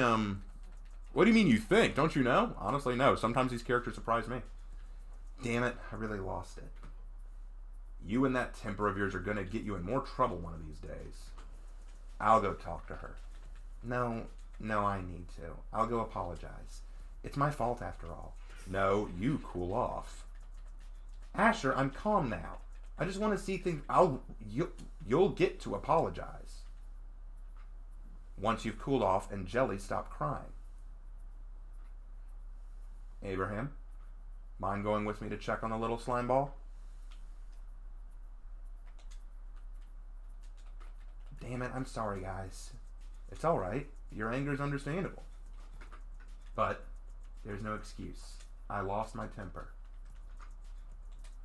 I'll go stay with Annie a while until things cool off a bit. Good. Sorry, Michelle. So, a couple questions on the table. I'm sorry, Raven, I just heard Chimera. Yeah, whatever. She gone savage, run! Now I want jelly and cream, damn it. Wait, who codes this? Somebody has to code it. Hannah did. Hannah coded all of this. I forget myself sometimes. I'll just go stay with Annie a while. That girl. She's scary when she's angry. Oh, don't think badly of her, kid. Michelle's really a great leader. She has that short temper partly because of her lack of patience. And also a bit of that wolf in her, I suppose. Still, poor Jelly. Michelle was right, you know. Jelly shouldn't have run off on her own. But if there's one thing Michelle struggles with, it's getting her point across with tact. Well, you seem like you're pretty good at it, though. Asher's nose wrinkled a bit, but then he burst out laughing. Seriously? I promise you, dude, I am so much worse than Michelle. Remember how I punched you back at the beach when you asked me to turn you into a vampire? Do I ever? I was so furious I didn't even want to discuss the matter or explain the horrible thing you just asked. In my defense, I was trying to be stronger. I didn't want to be weak. Abraham Tamil is weak. Annie is weak. Jelly is... well, she's Jelly. But just because they can't fight or stand up to dangers like I can doesn't mean they aren't valuable. We all have roles to play, and we all look out for each other. That was the point I was trying to get across back then. At the business end of your freaking fist, it got the message across, I think. So yeah, Allie says, this is the first time hearing you having your own game. This is awesome. Thanks, man. Appreciate it. So anyway, so what this is talking about, when they were on the beach, after Asher saves everyone from Michelle, Abraham asks Asher to turn him into a vampire because he thinks that if he's a vampire, he'll be able to protect people more. And Asher punches him out angrily, basically saying, you don't know what the hell you're asking. You don't know what the hell you're asking. And the reason why was because Abraham was a test for the Monster Club. The Monster Club has hidden itself away from humans. But if a human could learn to live with them and associate with them as a family, then it proves that monsters and humans could eventually coexist. If he agreed to turn into a vampire, all it means is, no, humans and monsters can't coexist because this human who tried just wanted to become a vampire so he could be safe. And that means humans and monsters can never work out. So Asher was angry that he'd want to give up so easily. Anyway. The point is, Abraham, that I'm far worse than Michelle when it comes to expressing myself and communicating. So that's why you're not the leader. My job is to protect and mediate this club. When Michelle steps out of line, I make sure she calms down. When I step out of line, I expect the club to do the same for me. I think I get it. Still, I don't like seeing Michelle that angry or Jelly that upset. Agreed. So let's go check on the little blob, all right? Right behind you. Ugh. Need some drink. That's better. The nighttime excitement of the arrival of a dragon creature had shaken the camp down to its core. And for the rest of the night, sleep eluded us. Jelly was the first to fall asleep, then Sarah, then to my surprise, Asher and Michelle.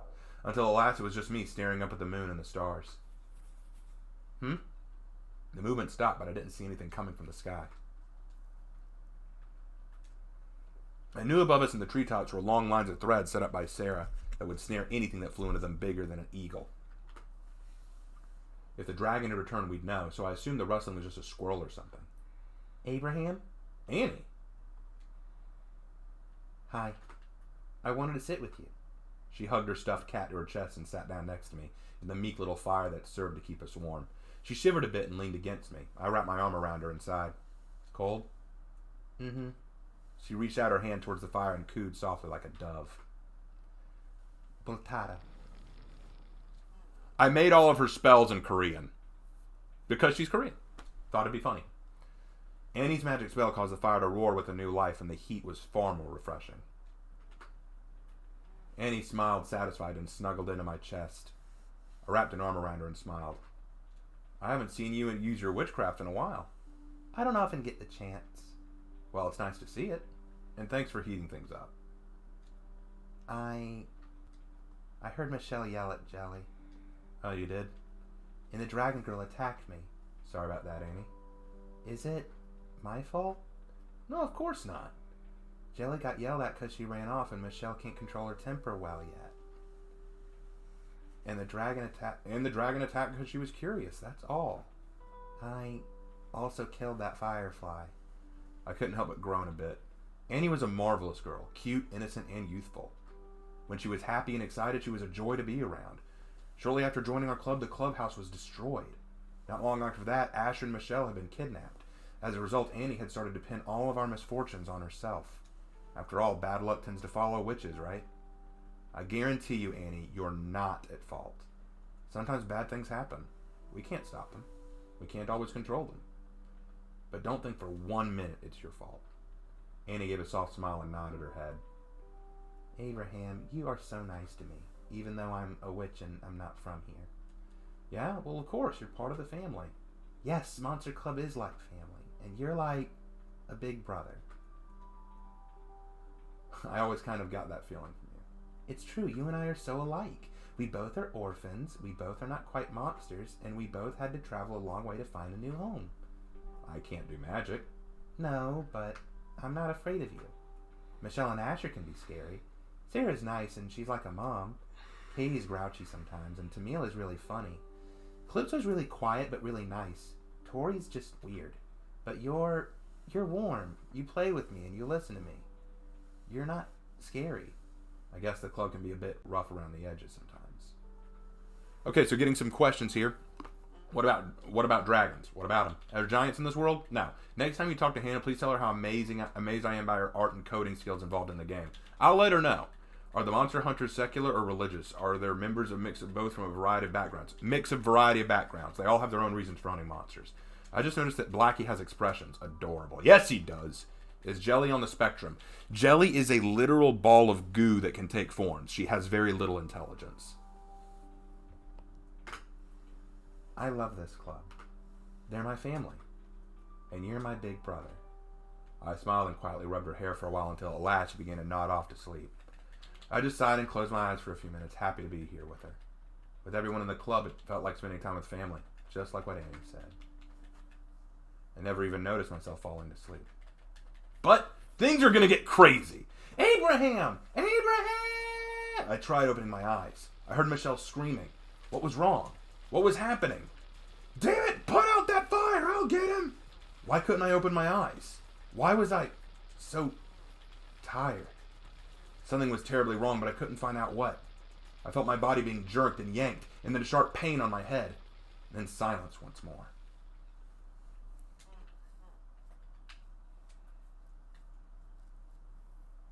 Yeah, we're entering Act 3, folks. We're on Act 3 now. Oh, it's getting real. Now check out this art. I'm actually blown away by this image. This was drawn by Hannah as well. The shading in this is phenomenal. I love this art. It's so good. Ow. My head. I rubbed my head and felt a piece of cloth fall on my face and onto the ground. I glanced at the scene and realized I recognized nothing. I appeared to be in some kind of cave. Rocks and spikes surrounded me on all sides, and the only sound that could be heard was the echoing trickle of water from a cave pool not far away, where rainwater trickled in and gathered. What was I doing here? How had I gotten here? What's going on? Who's there? I sat up and the movement sent jolts of pain up my body. Glancing down, I saw a few scratches and bruises, like my body had been beaten to some degree. You're awake. Who said that? Ah! It was the Dragonute, the girl from before. The one who'd attacked the camp and scared Annie. Was she the one who brought me here? My scream didn't make her look any more calm, though. So noisy. You're annoying. Don't hurt me, okay? Just want to know why you're here. She spoke roughly with a low and frustrated tone and a southerner country accent. Her vernacular was also kind of off, like she hadn't spoken to anyone in a long time and was being reminded of the way her voice sounded. Well, I don't know. I just woke up here. Not in the cave, you idiot. I want to know why you gone and set up your camp out here. You're looking for me, ain't you? You're looking like them critters the Dawnbringers had back in their prison. Oh, the club? We're the Monster Club. We're not with the Dawnbringers. She let out a low and savage snarl. Don't you play dumb with me, boy. You ain't all monsters. You're human. How you got a monster club if you ain't all monsters? You're lying, and I ain't got patience for liars. Hold on, ma'am. My name's Abraham, okay? Let's just start with names for a minute. I'm Abraham. What's your name? I ain't got to tell you nothing. Please? All I want to know is your name. That's all, I promise. She stopped growling a moment and stood still, surprised by the question. She actually looked a bit embarrassed, and then her long tail wrapped around her legs nervously. It was then I noticed her clothing. It wasn't even real clothes. They looked like poorly wrapped bed sheets that were thrown around her body.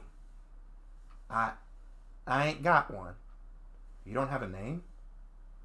Don't go laughing. I just don't remember. I don't remember lots of things. I wasn't going to laugh. I'm just wondering more about you. You were with the Dawnbringers HQ, right? Her expression was sour, but there was a glint of depression behind her glare. A small glimmer of disdain. Yeah, I was. So you remember that. What about before they captured you?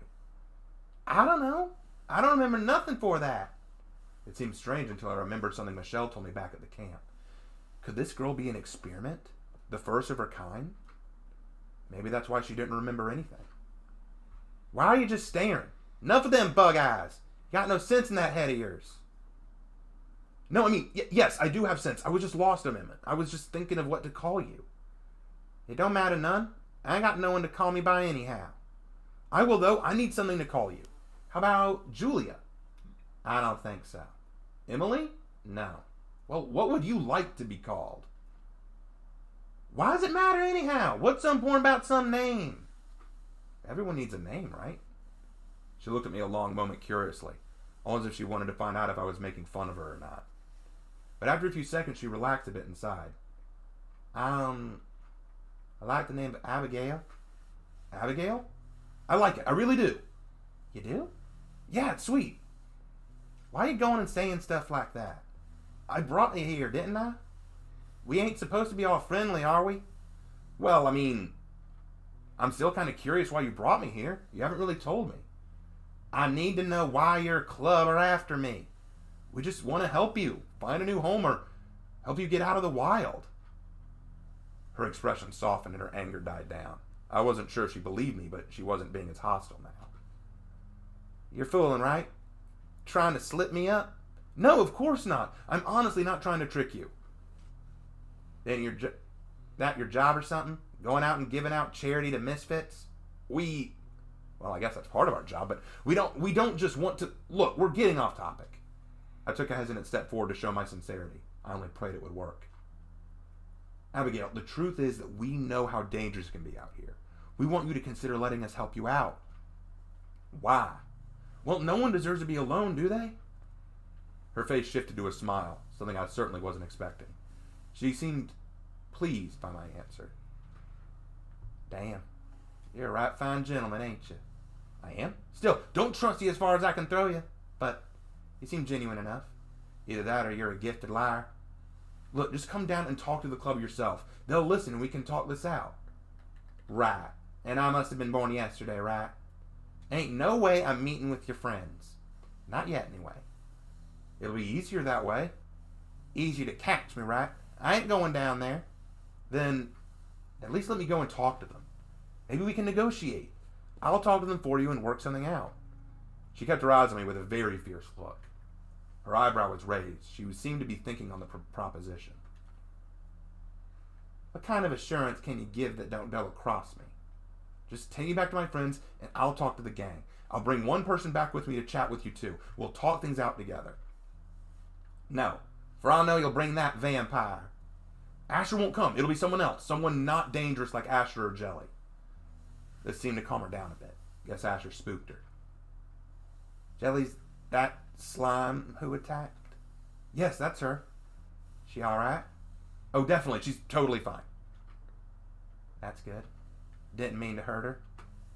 You can apologize in person, if you'd like. How about the girl in the red jacket?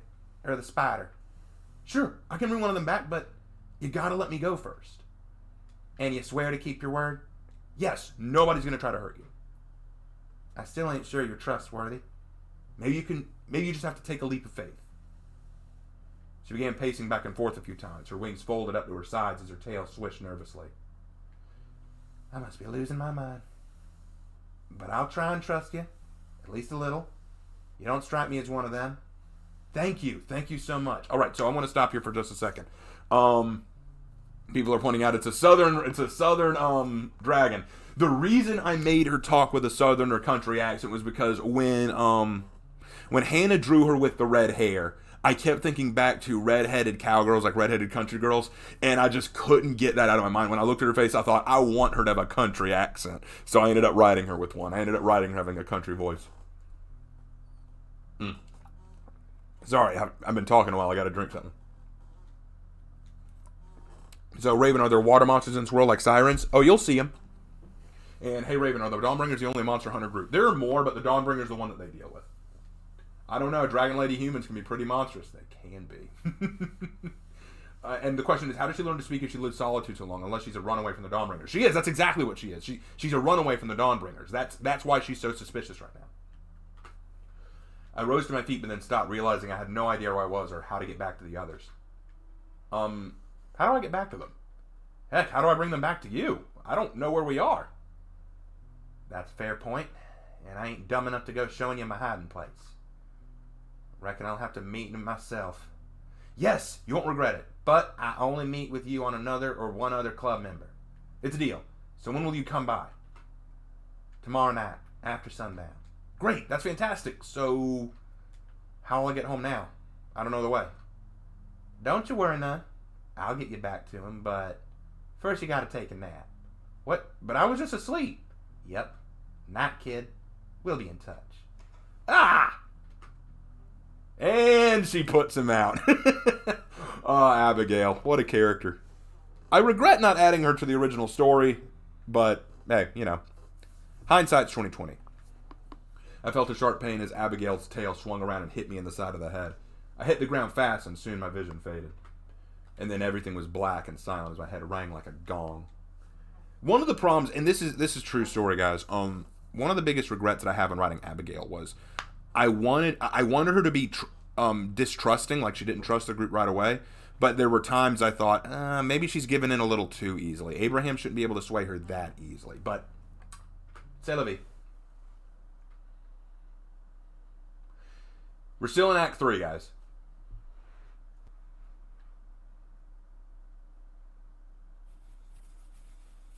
Guys, I found him. He's over here. He's okay.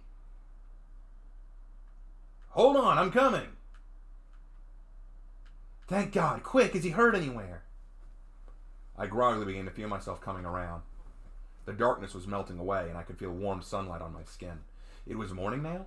I finally opened my eyes and looked up to see Sarah over me, tears in all 6 of her eyes. It's morning. Oh my God, Abraham, we were so worried about you. Sarah, when did I get here? Where am I?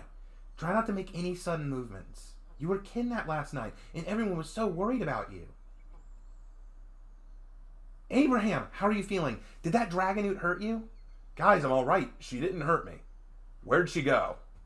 Did she say anything to you? Enough! All of you. He's safe and sound. Now let's give him a few minutes. But I said enough. Oh, I love look at Sarah's face here. That is anger. When I was talking to Hannah about drawing their expressions, she had only drawn like 4 expressions for each character. I said, we need some harder expressions. We need some expressions of rage. Like here where Sarah's really pissed off. I wanted her to be furious. And so, like, we've got an angry expression from Sarah, and I love it. I love the contorting of the eyes here. That's so well done. I love Hannah's work. Hannah does such good work with this. But yeah, I love it. But yes, look at Sarah's face. It's so good. It was very rare that I got to see Sarah genuinely angry, but she could be quite intimidating when she wanted to be. Her red eyes flashed dangerously, and her arms wrapped around me in a protective hold. I'm taking him back to camp to get some rest. He's had a long night, and I'm not letting him be interrogated after just being kidnapped. Come on, Abraham. Right. Go on, Abraham. Man, been a while since Sarah yelled at me like that. We'll patrol the area. You get some rest. At first, I was rather glad by Sarah's protectiveness. I did feel really tired, like I'd not had a real restful sleep whatsoever. But then I remembered why I was kidnapped. She was coming tonight, and I needed to tell the club about her. There was no time to waste. Wait, guys, I need to tell you about her, the dragon girl.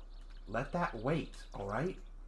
You poor thing, I'm so sorry. My webs didn't stop that monster, and she broke right through them. They clearly weren't thick enough. It was all my fault. I'm taking you to your tent to get some sleep. But Sarah, I'm okay. I need to tell you about the dragon. Don't you worry about Abraham. She'll be dealt with. No one hurts my family and gets away with it. I shrank back a little. She was still in a fierce fury that I dared not challenge. Best not to argue with her right now. I was honestly kind of scared to let Sarah be the one to meet with Abigail. I don't think Sarah would resist the urge to take her out. Oh, I almost forgot. We need to let Jelly and Anna know you're all right. After you were taken, both have been mortified and quite torn apart. Let's calm them down and get things back to normal. Then we can play 20 questions about what happened. Right. Got it. Love Sarah. Like I said, just vengeful fury. Do not piss off the spider. I didn't see anyone at first and wondered what had become of Jelly and Abraham. Oh, I love this art. So well done. So well done. It gives you a kind of idea of how tall they are. Like, just Annie's a little shorter than Jelly. But then again, Jelly can be as tall as she needs to be. Oh, the apologies. I'm so sorry, Abraham. I'm so sorry. Please forgive me. The girls had me in a death grip around my middle, both teary-eyed and whimpering. Jelly looked on the verge of a complete breakdown while Annie was whimpering and crying. There was no way I could peel them off me right now. Girls, calm down. It's okay. It's okay. I'm okay. We were so scared. Jelly, it's okay now. Relax. I thought you were going to die. Girls, please, give the poor boy his space. Despite her demands, Jelly and Annie didn't let go, holding on to me like they were worried I'd melt away or to nothing if they dared to relax their grip. Are you hurt? I'm okay, Annie. I promise I'm okay. Now let go, please. I'm feeling a bit suffocated. Oh, and Laura saying, I love Jelly's cloak. That's actually a raincoat, believe it or not. Jelly is glad you're okay. We're all happy, Abraham. Thanks, girls. I'm all right, I assure you. Girls, please, let Abraham relax a bit. Besides, you two should be packing, right? Packing? After you were kidnapped, Asher decided the situation was far too dangerous for the younger ones, namely Jelly and Annie. Asher called the clubhouse and someone is coming down to pick them up and take them back until we get home. Jelly not wanting to go. Yeah, we want to stay. Then go argue with Asher about it. Go on. I love her way of getting rid of them. Then go tell Asher. Get out of here. I watched the girls run to Asher just at the other end of campus. Sarah remained with me, relaxing. Now, let's get you rested and recuperated. Sarah, please, don't baby me. What I need is to tell you what happened. I met the dragon girl. Listen, she's not a bad person. She's scared of us. She wants to meet us. Meet us? But then why kidnap you? She thought we might be enemies, so she took me since I couldn't overpower her and she wanted to interrogate me. Sarah looked a bit confused and started to speak, but I interrupted her. Her name is Abigail. I promised her we'd talk to her. Just two of us. Me and one other member of the club, not Asher. Who? Maybe you, Michelle, Annie? Someone safe who won't frighten her. I'd rather not put Annie in danger. I really don't think she's bad. I think she'll come back tonight. Can we at least have ourselves ready to welcome her? Sarah's expression fell a bit as she tried to think of all the possible ideas this could go wrong. I wasn't letting up, though. I knew just how important it was to reach out to Abigail and earn her trust. But it felt like the club was already starting to lose heart. Having Annie and Jelly go home, Asher and Michelle panicking. This wasn't going well. We had to make this work, or this whole trip was for nothing. Please trust me on this, Sarah. I know what I'm doing. Abraham, of course I trust you. I'm just worried. Tell you what, let's go talk over the idea with Asher and Michelle. We'll follow your lead tonight, okay? Needless to say, Michelle and Asher weren't too keen on the plan, but after much discussion and debate, they finally agreed to it. That night, Asher would take off to go hunting, leaving Abraham with either Sarah or Michelle. As night began to fall, the tension around the camp was restless. Annie and Jelly kept trying to sneak out of the tent to see Abigail. But Sarah had gathered her silk around the tent to lock them inside. No point in getting them hurt. And here we would meet her, Abigail. All the thread traps are down, the girls are all tucked away, and Asher is off on one of his night hunts. Hope there aren't a lot of unsuspected hikers out for him to feed on. Abraham, you know he doesn't kill people when he feeds. He just takes what he needs. I was joking, Michelle, all just a joke. That was only partly true. Asher had fed from me before, so I knew he was a gentle person. But the thought of Asher's fangs, the look in his eyes when he tastes blood, he was more than able to kill if he wanted to. Michelle, the girls are in their tents. Are you sure you don't want me here too? I need you in the trees, Sarah. If things go south, you need to be ready to drop down and help us. If she sees you standing with us, she'll think we're there to overpower her. Best to let her be more at ease. Right, I'll go keep an eye out. Or maybe all six. Ha! Little eye joke there. I hate when she makes those dumb puns. Can't blame her for being a little excited. My explanation stopped as the sound of large wings flapping caught my ears. They seemed to catch Michelle's too as her expression quickly turned cold. Get ready. And here comes Abigail. She appeared before us once more, landing from the sky with a soft and controlled thud. Hi, Abraham. Hey, Abigail, this is Michelle. The two exchanged glances and Michelle nodded politely. Pleasure to meet you. Sure thing. Listen, Abigail, it's like I told you before. We're not here to hurt you or anything. Michelle's the leader of our monster club. She'll vouch for us. We did everything you asked and met you here. Just the two of us, no strings attached. You can trust us. You know, I value honesty, right? So you're not lying to me? I'm not, I swear. I ain't blind, boy. I saw the spider girl crawl into the tree. I'm willing to bet the sliming little girl ain't far neither. Got that vampire stash somewhere? Abraham has kept his word to you. Yes, Sarah did go up into the tree, but that was so she could look out for trouble. Jelly and Annie are no threat to you in any way. And I sent Asher off on a night hunt. It's just us. Take it or leave it, friend. Abigail blinked a few times and glanced around as if she might see a trap or other monsters in hiding. When she saw nothing, her body relaxed slightly. Well, suppose you did keep your word. That counts for something. Abigail, if you don't mind my asking, where did you get those clothes from? They look like bed sheets or drapes. That's 'cause they are. I didn't get no clothes while I was at them dawn bringers. Had to swat what I could on the run. Be surprised what people leave out to dry in their yards. Oh, sorry. No problem, Mutt. You were just trying to be friendly. Mutt? Yeah, we, getting some, getting some conflict.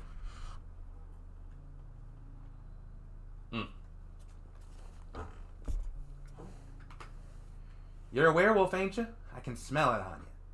Girls, let's not get in a fight. Let's both just cool off. Michelle and Abigail both seemed to relax a little, but I could see that Abigail required a bit of patience to deal with. Her lack of tact would not sit well with Michelle. Maybe having Sarah here instead would have been better.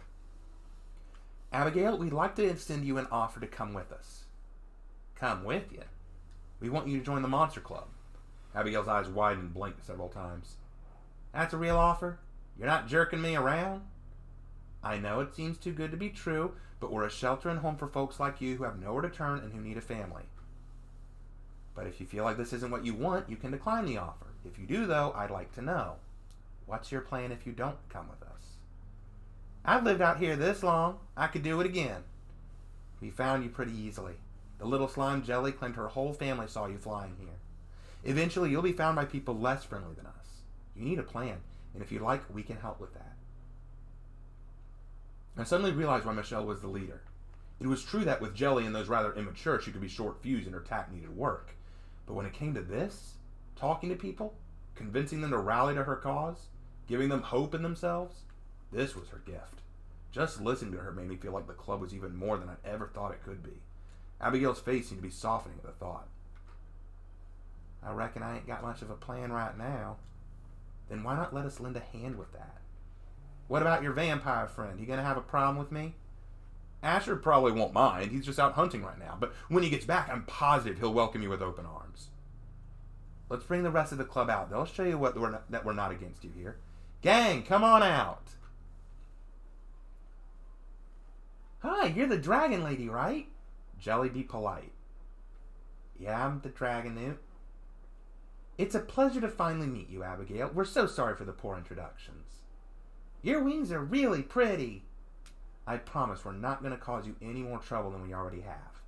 Jelly and Sarah both made good first impressions, though I could tell that constant attention was making Abigail a bit uneasy.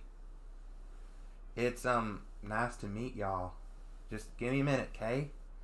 Give her a little bit of space, folks. Oh, right, of course. Come on, Jelly. Let's let the girl breathe. See what I mean? We're not bad people, and we only want to help. Guess the boy was telling the truth. He ain't what the Dawnbringers after all. She sighed a moment and looked around, and slowly her smile began to harden into a stern frown. Sorry, but I ain't ready to make this call. What's wrong? It's too obvious. Too easy. I ain't born yesterday. This feels like a scam. A trick to let my guard down. Abigail, I promise that's not what this is. You might be right, Abraham. I want to believe it. I want to trust you, but I can't yet. It just ain't going to work this quick. But Abigail, it's okay, Abraham. She's nervous. That's all right. I looked at Michelle, stunned by her smile. We're going to be here for a few days yet. We can give you some time to think it over. Feel free to drop by any time in the meantime. Maybe we can prove our intentions yet. Yeah, we'll see. Without another word, Abigail gave a sad look to me as if to apologize, and then flapped off into the night. When we all lost sight of her, Michelle let out a long sigh. Why do you let her go? We could have convinced her to see the right side. Convinced? That seems a bit communistic, don't you think? Tragic as it is, some folks aren't interested and others take a long time to win over. Katie was very similar, actually. Don't worry, we're not leaving until we get a clear answer. I'm going to pause there just to talk about this. I wanted Abigail to be very suspicious. I wanted Abigail to be questioning everything she saw, just like, nope, still not buying it. Even no matter how much they try, just like, no, it's got to be a trap. Because you get people like that. You meet people like that who just can't believe the good news right in front of them. So I thought that'd be very fun. You know how we put our own characters in things? I've done the same thing with my character, and part of the club is a man who can turn into a panther. This is awesome. I had to. Cool. Who is this person, Abigail? She is the dragon. Alright, so, let's keep going. Nobody has given up, Abraham. We're going to do all we can to help Abigail. And then we proceed into Act 4. Yes, we are going into Act 4. I was wrong. There are actually 5 acts. My fault. I forgot. I was the first to wake up that morning. All of last night seemed like a dream. Abigail had actually shown interest. Perhaps we'd finally get through to her. There was hope. Thank goodness that she hadn't done anything excessive. It seemed like after all we'd gone through, it was time for a bit of good news. I heard the sound of someone moving through the bushes and turned around to see a tired and slightly burnt Asher. Asher? Keep it down, Abraham. Don't wake everyone. Get out of the sun. You'll burn up. Turn into Ashley or something. Calm down. I'll be okay. Relax. Asher was a vampire and therefore susceptible to sunlight and burning to death. Often its way of avoiding this was sleeping all day. Or, if he must go outside, he turned into a small girl named Ashley so that he can slip under some shade without exposing a large body to the sunlight.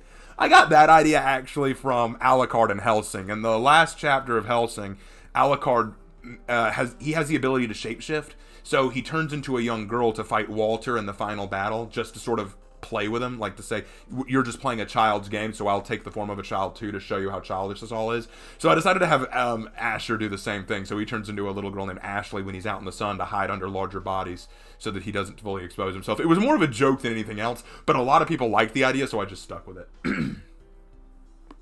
Alright. Just move already. Alright, but first, how did things go last night? We think Abigail is interested. Asher seemed satisfied with that as he finally turned and walked under the shade of a tree. Finally, some good fortune. So what's the plan today? Well, Michelle thinks it's time to rotate the troops. So she agrees. She didn't seem too high on the idea when I first proposed it. It's what she said last night. Wonder why she changed her mind about it. I made the decision for a reason, bloodsucker. Put simply, we're overcrowded here and making ourselves a massive target. But I also don't want the kids out here longer than they need to. Jelly did good giving us clean water, but she's too prone to wandering off. And Annie showed a lot of maturity, but her feelings for Abraham made her nearly run after Abigail when she kidnapped him. This trip is getting to them, and I want some seasoned campers on this one. All fair points. But do you think it's wise to send them home alone? That's why I'm thinking of sending Sarah back with them. She's able to look after them for us.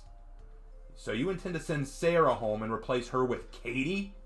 Katie's an emotional and sometimes hostile girl to strangers on the best of days. She might just threaten Abigail. That's a good point. Looks like let's just wait on them to get here and we'll consider sending her home with them instead. But Sarah already worked herself pretty hard at it as it is. Fine. We'll see what happens. We've made good progress and I'd hate for it all to be ruined before we can see it through. I know. Personally, I'd like to be the one to go home. I'm exhausted, but I don't think it's a good idea for me to leave. Well, why not? The two seemed a bit surprised by my voice, as if they'd forgotten for a moment I was there. But because I'm the club leader. It's my responsibility. That's a pretty lame excuse. Watch it. Michelle, I think it might be a good idea if you head back home and rest up a bit. You're carrying way too much on your own shoulders. Now hold on a sec, and you shouldn't have to. Michelle, you're our leader, but that doesn't mean you need to do everything for us or take the full responsibility.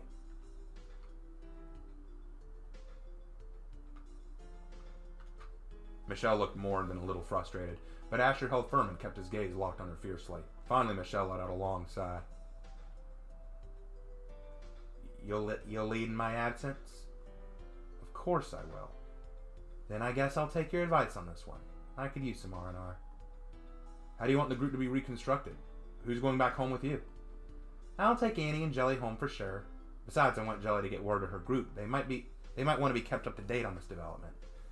Sarah can stay. Her warm personality will be helpful in winning Abigail over. What about Calypso, Katie, and Tamil? Tamil might like the chance to smell the mountain air, but I don't want him out here for too long. He can be worse than Jelly when it comes to getting in trouble. If Katie is feeling up to it, she can stay. As for Calypso, I couldn't imagine keeping you two lovebirds apart. Oh, shut up.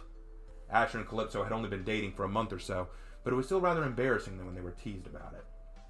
Even now, I recalled how awkward the two were when around each other, the timid and reserved Calypso shrinking back from the vampire who, himself, was barely able to look her in the eye.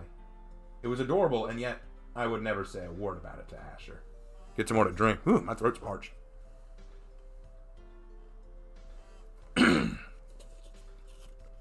Thanks for sticking with it this long, guys. I know it's been about 2 hours since I started this, but I love the story. The real trick will be keeping Katie under control, considering how distrusting she is. Abraham can help with that. She listens to him. I felt myself blush a bit. All right, well, I'm going to go wake up Sarah and see if we can't get some breakfast started. Asher, I recommend you get out of the sun. Why not turn into Ashley? Calypso'd love that. Not happening. So, Abraham, what's your plan now? While the ladies get breakfast started, I might go and get some fresh water with Jelly. We could always use more since Jelly will be leaving soon. Sounds like a decent plan. I'm off to bed for the morning. I'll catch you later. No, it's not 3 hours, it's 2 hours, ecstatic Ethan. Hey, Raven, are you and Hannah still working on the story? No, this story's done. This is finished. What Calypso again? What monster is she? Well, that would be telling, and she's going to show up in a bit, so just wait. I felt oddly like I was on some kind of unruly track that was taking me down a path that, until before, I hadn't seen possible.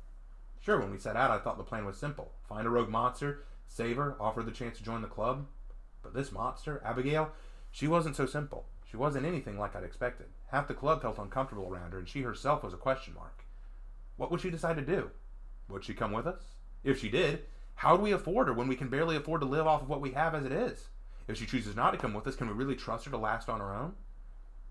Nothing is ever simple, is it? It rarely is. Sarah! I was waiting for her to come back. Favorite character, isn't that right, bro?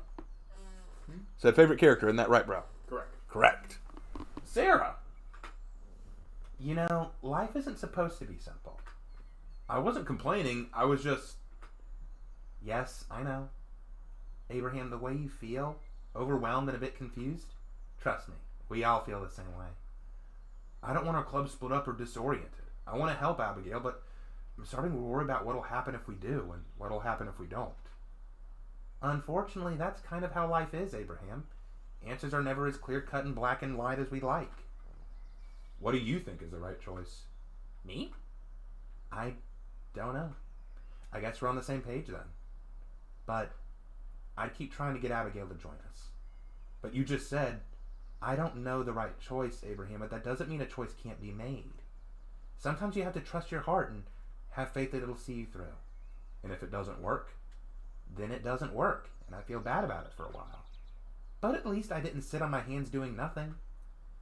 I was always so amazed by Sarah's heart. Her optimism, her compassion. It was the first thing I'd noticed about her when I met the club. I knew why Michelle and Asher wanted her to stay to help bring Abigail to us. With a heart like hers, who wouldn't want to stay? Again, this is why I love Sarah, and she's my favorite. That optimistic attitude. That very wise, experienced demeanor. She really does come off as one of the best members. She's one of the best characters ever created. I'm sorry, I just love her so much. You're something else, Sarah. I'm just who I am, Abraham. That's all I can ever be. Now I better go set up the webbing perimeter. I think I saw Annie and Jelly waking up. Want to go see if they're packed and ready to leave? How did you know they were the ones going home? I do have ears, Abraham. Well, better go check on the kids, I guess. The day proceeded pretty much in peace. Sarah spent the morning spinning webs and repairing damage to the tents. Michelle barked orders and everyone followed them. Asher slept most of the day, not wanting to come out of the sun. Annie and Jelly did their jobs to get ready to leave, though the look of disapproval on Annie's face was apparent. Jelly didn't seem that pleased either, but it wasn't until later they expressed anything to me. Abraham, we need to talk. Please? What's wrong, girls? Jelly and Annie been thinking. We are not wanting to leave you. We want to stay with Club and finish what has started. Well, it's really not my call. Michelle made that decision. But you can talk to Michelle and get her to let us stay, right? Annie, I just can't do that. It's because we're young, isn't it? That's why you don't want us around. I had never seen this side to Annie before. She seemed so cold, so dark. She wasn't angry with me, but she did seem very disappointed. Her eyes were brimming with unmistakable tears. But was she crying that she had to leave, or was it something else? That's not it at all. It's because you want to be safe, and we need Jelly to contact the farm group and get them to help us out. Jelly can't help you herself? No, come here and listen to me, both of you.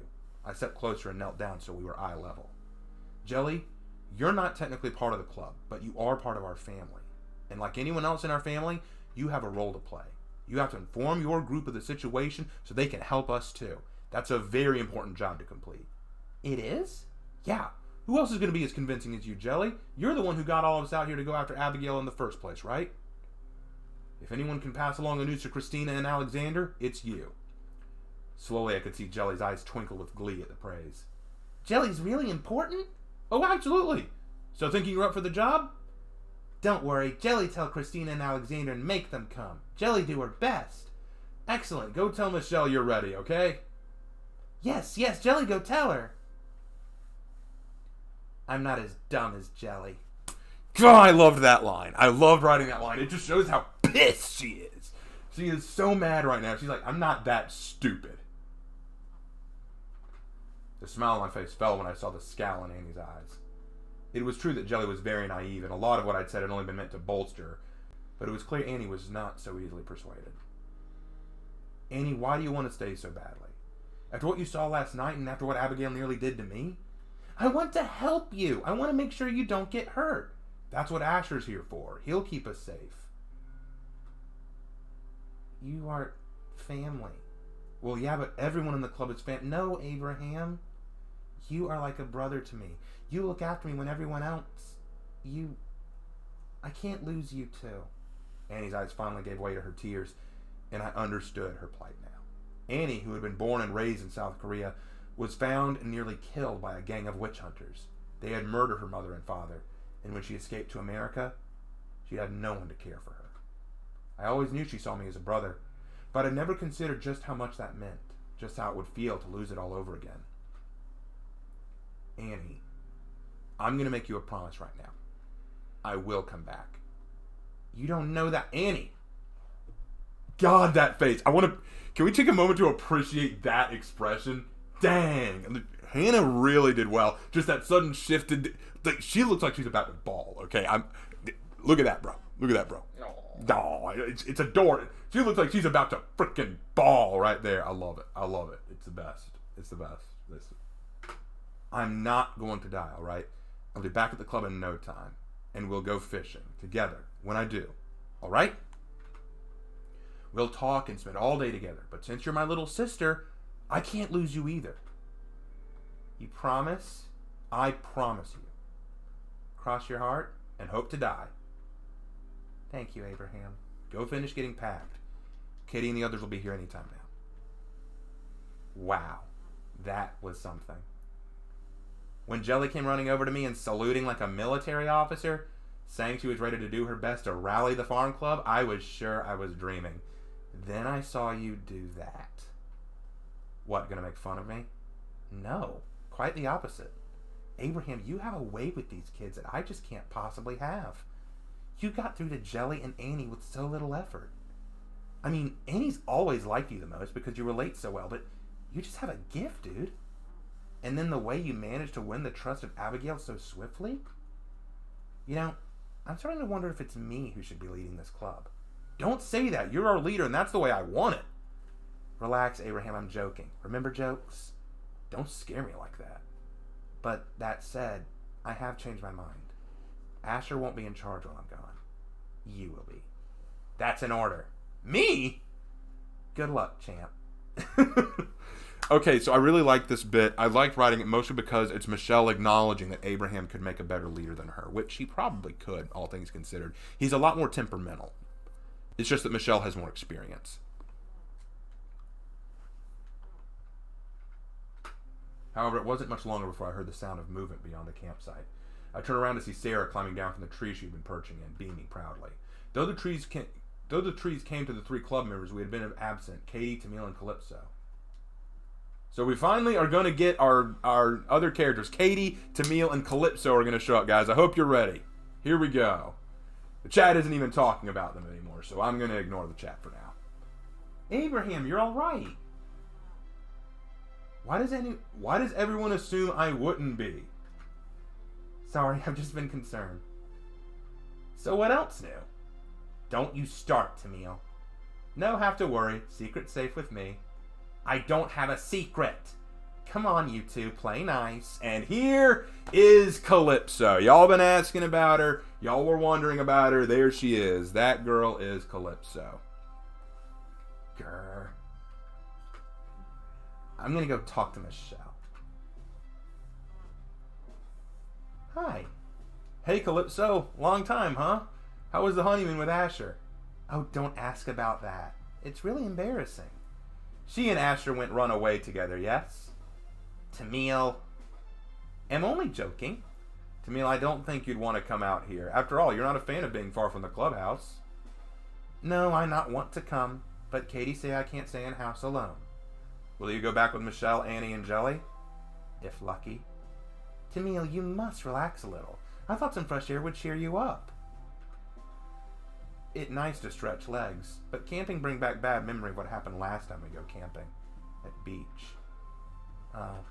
Yes. I remember that night too well. The night when the club had camped on the beach. When Michelle had transformed into a massive werewolf, having forgotten about the full moon and nearly killed Sarah, Asher, and myself.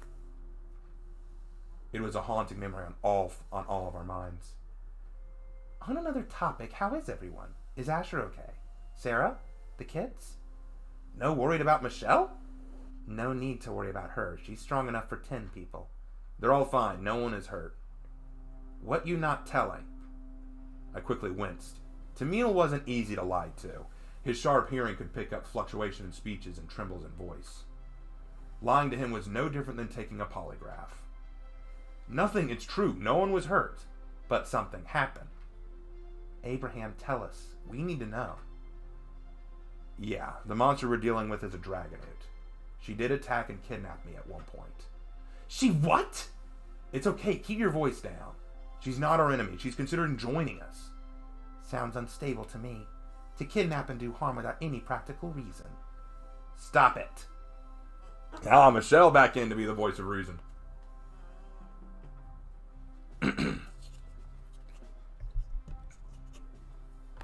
Ferris, it's beginning to feel a lot like fishmen. Actually, Calypso's not just a fisherman, she is a mermaid. You'll see why. Not another word about it. Michelle? Abigail may not suit all tastes, but if we turn her away based on just first impressions, then we become the very thing we formed the Monster Club to escape from. Calypso and Tamil both change from looks of aggression to looks of shame. Yeah, you're right. Now it's almost time for the girls and myself to head back. Are y'all gonna be okay here? Of course we are. Hope not minding if I sleep most of the time. Don't be a handful, Camille. Now, I better gather the girls. We'll be sending back up from the farm group as soon as possible. A slight shadow fell over Michelle's face. Something wrong? Nothing, just... I have a bad feeling. About Abigail? No, not her. Something else. It's probably nothing. I'm getting paranoid. You always paranoid. And you're always a pain in the ass. Alright, folks, we're ready to go. With Calypso, Katie, and Tamil here now, Michelle rallied Annie and Jelly together to head out. Alright, we're getting into the next act, and then I may need to take a bathroom break before we finish this.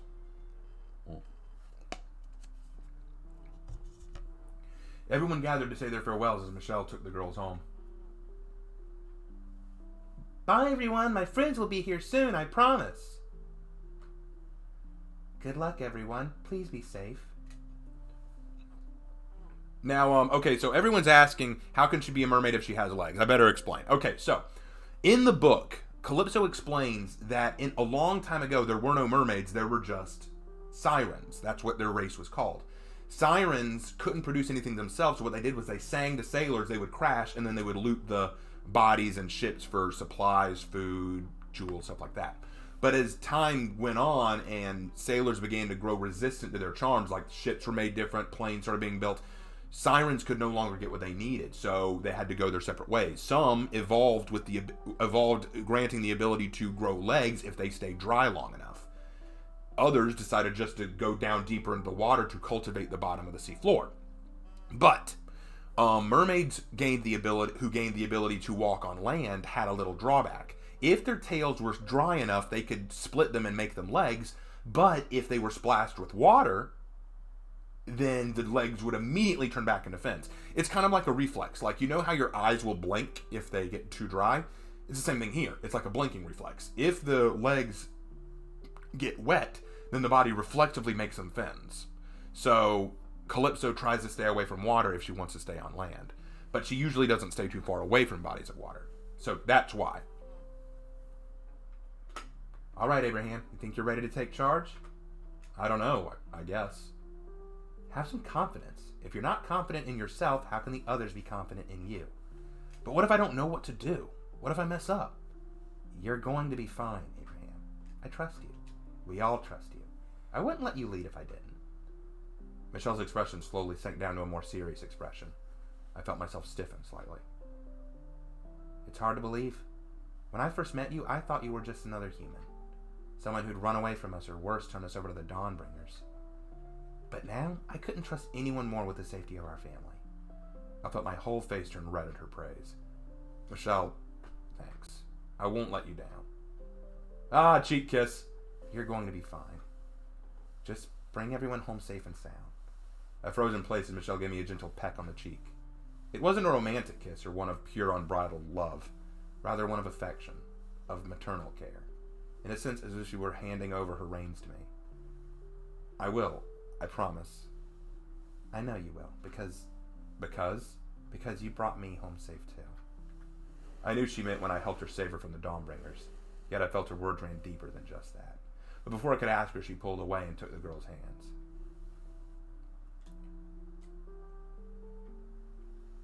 See you all soon. Bye-bye. Bye. and gone. Those three were out of the story for a little while. And thus the three left disappearing into the trees. Sarah, Asher, Katie, and myself all watched them go. Except for Tamil. Being blind, he just stared in the direction he assumed they were going. I didn't have the heart to tell him he was about 20 degrees off. I don't know why I wrote that. I just thought it'd be funny. So what's the plan, boss? Don't call me that. It feels weird. Might need to get used to it. You're in charge, right? Well, if Sarah finished setting up her webbing around the perimeter, then she should go get some rest. Tamil can join her. Asher, could you go gather some food or something? On it. And me?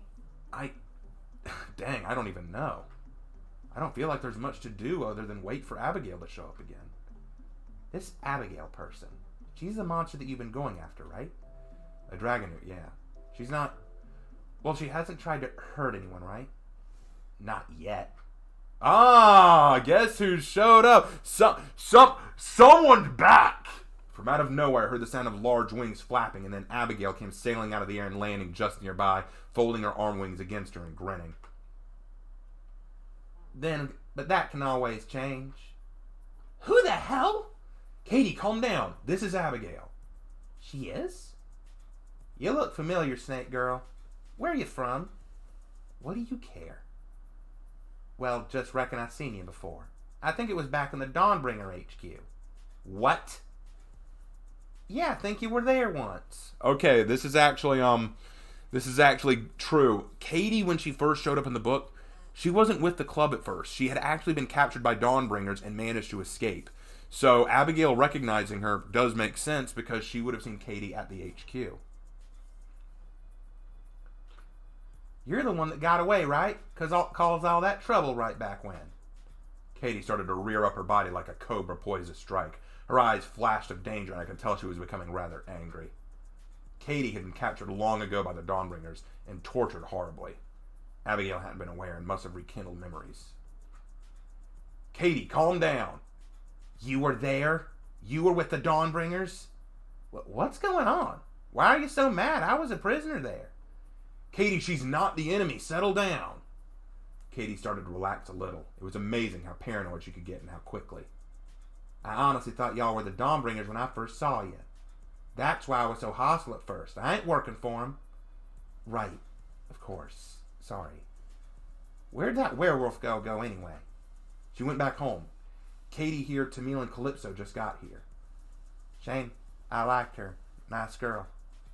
When she mentioned Michelle being nice, Abigail's glare fell on Katie, and I quickly realized these two were about to square off. Katie's expression turned vicious. Dang it, why'd Abigail have to go and piss off Katie again? You got some kind of problem with me? I said I was sorry. Maybe you shouldn't jump to conclusions about me, huh? No, if I jumped to conclusions, I'd already sunk my fangs in your neck. You threatening me, you snake-faced little... That's enough, both of you! I looked up to see Asher approaching, carrying a deer over his shoulder. He tossed it to the ground when he saw Katie and Abigail getting more and more heated, and there was a furious anger in his eyes. Katie instantly backed down and glowered. Katie, go cool off. But I was... Katie, please. Okay, I'm sorry. And as for you, Abigail... What? You want to apologize? Yes, actually. Both of them turned to look at me in surprise, and even I was a bit surprised by my outburst. Katie did apologize. You didn't need to push it. So yeah, I think you both need to apologize. Seriously? Yes, I agree with Abraham. Both of you were in the wrong. Ugh, I don't need this right now. I just came back because I smelled some new folks and was curious. I'm not going to apologize, but I might come back tonight, if I feel like it. Abigail, wait! It was too late. With two powerful flaps of her wings, she was skyward and away. Damn, not exactly a great introduction to the rest of the club, huh? I really screwed up, didn't I? No, frankly, I think that was bound to happen. Katie's always been a short-fused girl, and Abigail has a tact and sensitivity of a cluster bomb. To be honest, I'd have been surprised if she did get along right away. Would Michelle have handled that better? Hey, don't start there, kid. you're not going to be the same as Michelle. Lead your own way. And between you and me, I think it was for this very reason Michelle was so happy to run back home. She wanted to avoid this. Oh my God, you mean she left this whole mess on my shoulders because she didn't want to deal with it? Devious, isn't she? It was in that moment that I began to realize just how much of a mess I was getting myself into. Oh, I love it. Okay, so a couple of questions here. Katie's going to lose it? Yes. Dragon versus Snake Monster? Again, yes. Vikings versus Roman legions? Who will win in this war? I'm not answering those kind of questions tonight. This is not related. I'll just go ahead and tell you right now, though. Rome. Me, Grimlock, say Katie needed to calm down. Yes, she did. I thought Abigail was scared, Asher. I thought Abigail was scared, Asher. I'm surprised she didn't run or attack. She didn't attack, but she was freaked out. I'd like to see more monsters. I'm sure you would. Thanks for the info. Back to playing Halo Infinite. Bye.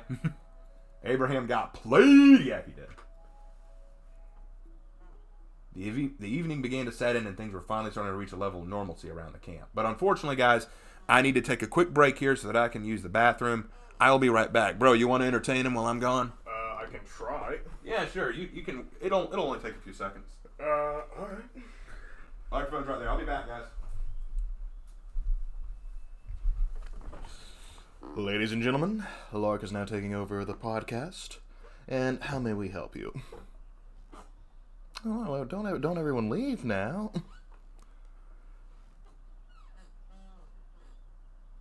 Something I love about prideful, combative characters. Pierce, is that maybe something a little bit after your own namesake there? What are we putting teas up for, Grimlock? Setting up a teepee? Yes, history guy, I am enjoying the break very much. Hardy, I can see it just fine. No, we're not entertainment tonight. We produce quality content. Why, thank you, Ecstatic Ethan. We do try, but we can't always make it work. Why, hi there, Oblivious. How you doing?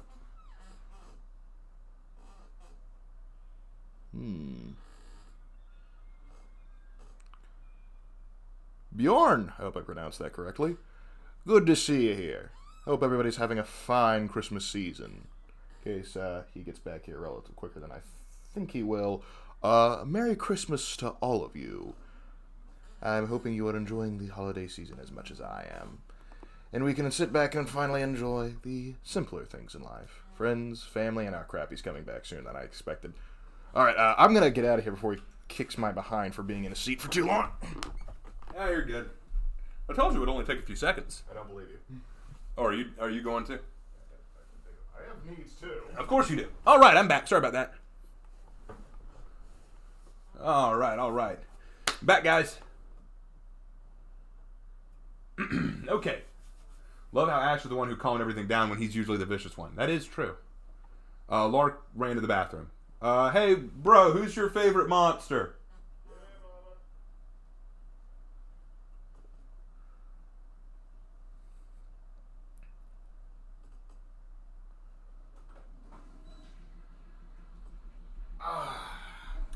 Who's my favorite monster? Yeah, which one of these is your favorite? Michelle. Michelle's your favorite? Yeah, I figured. All right, let's keep going. Katie had relaxed a great deal and was curled up inside one of the tents. Sarah had been with her most of the day to ensure she was handling herself okay. Tamil sat just outside picking grass and whistling to himself, not a care in the world. However, it seemed that Asher and Calypso were both missing. I couldn't help but worry that they were in trouble or lost. Abraham, what is on mind? Have you seen Asher or Calypso? Abraham, I not see anything. Am blind. Seriously, man, do you know where they are? I love the blind. I actually got a lot of inspiration for Tamil from Toph, from Avatar: The Last Airbender. No need be worried. Calypso says she wants to get clean. Said she wanted to bathe in river. Calypso, being a mermaid, constantly needed to keep her body somewhat moist, so at least once a day she'd sit and soak in a tub or take a shower. Out here, though, laying in the river was the best she could do. However, it was a bit concerning. She knew what would happen when her body got wet. She'd be defenseless out here. Did Asher go with her? Betting he is wanting to be with her. Very funny. It is not to be worried about. Am thinking Asher is going for a walk. It getting later now, and sun not as dangerous for him. And how's Katie and Sarah? Sarah fine, but Katie's still sad about getting mad at Abigail. She thinks you and Asher mad at her. I'm not. Neither is Asher, but she did kind of blow up. That Katie for you. You have no room to talk to me. Remember when Michelle and Asher got kidnapped? You pitched a fit and tried to run away a few times. You're just as childish. Yes, but difference is I am child, Katie adult. So a couple of comments coming in. Lark has a cool voice. Hey, you hear that, man? You got a cool voice. Well, it's hard for me to hear coming from my own mouth. It's not the same for what you guys hear. Yeah, I know. My voice is pretty crappy. I know. Well, I actually like your voice more. Well, they seem to like your voice more, so I guess they win that one. I don't know. It's subjective. Anyway, can Tamil control sand? No. Dang, I wish Lark was in this more. Well, I'm sorry. I guess I'm just not good enough. Careful what you wish for, Hardy. I guarantee I'm not as good at show business as Raven. Honestly, Michelle's story reminds me of Ishiro Honda's quote about monsters. Monsters are tragic beings. Ishiro Honda is the first director of Godzilla in 1954. They are tragic. How did Tamil get to, I presume, America? He got there because he was still dead in his sarcophagus, and the sarcophagus was brought to America for a museum exhibit, but he woke up while in America. All right, moving on. You should read Warriors. You would love J Feather, Raven. Someday. Raven, you should have Lark voice some characters in For Honor and Glory. I probably will get you to voice a few. Yeah, I've already voiced like 2 or 3 characters in Revenant King. Yeah, you voiced in the Revenant King. That's true. All right, here we go. You're older than all of us. Then I be leader then. It slowly dawned on me that Tamil was just screwing with me at this point. You're a real piece of work, Tamil. I know. I sighed and sat down next to Tamil and watched him pick at the grass aimlessly, his eyes just staring off into space without thinking about it. I began picking grass too. You must be pretty bored if you're picking grass for entertainment. Oh wait, what's this? Lorath has sent the same thing over and over. Hey Raven, ship name Mish Abraham. Oh, Michelle and Abraham? If you want that. Oh, hey, let's be nice to Raven. He's giving us a Christmas gift. Y'all do what you want. I know that my bro's got a really good voice. You must be pretty bored if you're picking grass for entertainment. It's not so bad. In Egypt, we count grains of sand for fun. Seriously? Of course not. So what did you do for fun? Well, we do games like you do. We having lots of outdoor games. And they're pin games, too. I like to learn them. No can show. Can't see. Oh, right. Sorry. It fine. Memory's good enough. What kind of memories? Tamil's face suddenly seemed to falter, soften, and his eyes began to quiver as if searching for a vision, a mental picture. And remembering hot sun and clear sky. Heat of day on skin like blister, but sweet like gentle leaf. Sandals on feet that catch sand and grind between toes. Tickle and make you laugh. Okay, so more comments coming in. Lark, I'd love for you to be in For Honor and Glory, okay? It'll happen. Just got to give it time. I think Lark should take over the stream and play Ice Brawlers. I hate Ice Brawlers more than Raven, Hardy. That's not going to be something you want to see. Moving on. And the river. Oh, Nile River wide and mighty. It go for mile and mile. The fronds and reeds that blow make noise and wind. It's so beautiful. Friends and I chase birds and frogs round river. One time I am catching frog and put it on Mom's bread. She screamed so loud, and Dad and I laugh. We... What? Sorry. Not liking this memory. Oh. I'm so sorry. I forgot that you can't... Life not fair sometimes. Tamil could recall some memories of his life in Egypt. But one memory that had been lost to him was the faces of his parents. No matter how hard he tried, he couldn't remember what they looked like. So, why do you pick the grass? I watch as Tamil goes back to picking it. Grass is soft here, wet and sticky in fingers. It's not like dry grass in Egypt. Enjoy the wet feeling in my hand and sound of grass being pulled up. And when rubbed between fingers, it makes whistling, squeaking noise. Tamil, I'm sorry I asked about your past. I shouldn't have mentioned it. No, Abraham, no needing to apologize. It is sad can't remember much, but like told you long ago, this family now. Long as I have club, I am happy. You're sure? Some days, no. Some days harder than others. But can't focus on past. Have keep walking forward, yes? Yeah, that's right. I put my hand on Tamil's back and gave it a gentle pat, and Tamil smiled wider. There were times that I was amazed by his nature and his ability to smile despite all he's been through and forgotten. It hit me how strong Tamil really was, despite his fragile body. Hey, you two. Sorry to interrupt, but the sun is almost down and Calypso's been gone an awful long time. Could one of you go check on her? I'll head to the river. You find her, no worries. Oh, thank you, Abraham. Just make sure you hurry back. I don't know why, but I just have a bad feeling. I'll find Calypso and be right back, okay? See ya. I darted away from the camp and past the tree line toward the river. Okay, so this next part was actually a very creative decision by Hannah. She wanted to do a tracking shot in this, and I think she did a pretty good job. The creek bed where Annie and Jelly had been catching fireflies was too shallow for Calypso to get a proper bath. She had to have gone downstream where the creek met a larger river that was about 3 or 4 feet deep in its center. It was the only place she could bathe and swim properly. As I walked, I kept my eyes peeled in the darkness. The sun had set, and I had to be careful that I didn't trip or step on anything. As I walked, I suddenly heard movement and turned to look at the bushes. There was a small figure there, and I quickly moved the bushes aside to see. Abraham? Ashley? Ashley was actually Asher. Asher had the power of shape-shifting at his disposal, and one of his forms was that of a small, adorable girl named Ashley. He claimed that Ashley was actually meant to look like it was his late little sister. The truth was that Asher didn't like using this form unless he needed to. Being Ashley restricted his vampire powers and allowed him to shelter himself from the sun easier. However, it made little sense for him to be in this form right now when the sun was down. What are you doing here? I could ask you the same thing. Why are you Ashley right now? And why are you hiding in bushes? Well, see, I'm listening. I was nervous about Calypso bathing by herself after what Abigail did to you, so I'm just hanging around to make sure she isn't kidnapped. You're not a very convincing liar. Shut up! What does it matter why I'm here and why I'm Ashley? You got a better reason? You are trying to peek on Calypso bathing? How dare you! I would never do such a thing.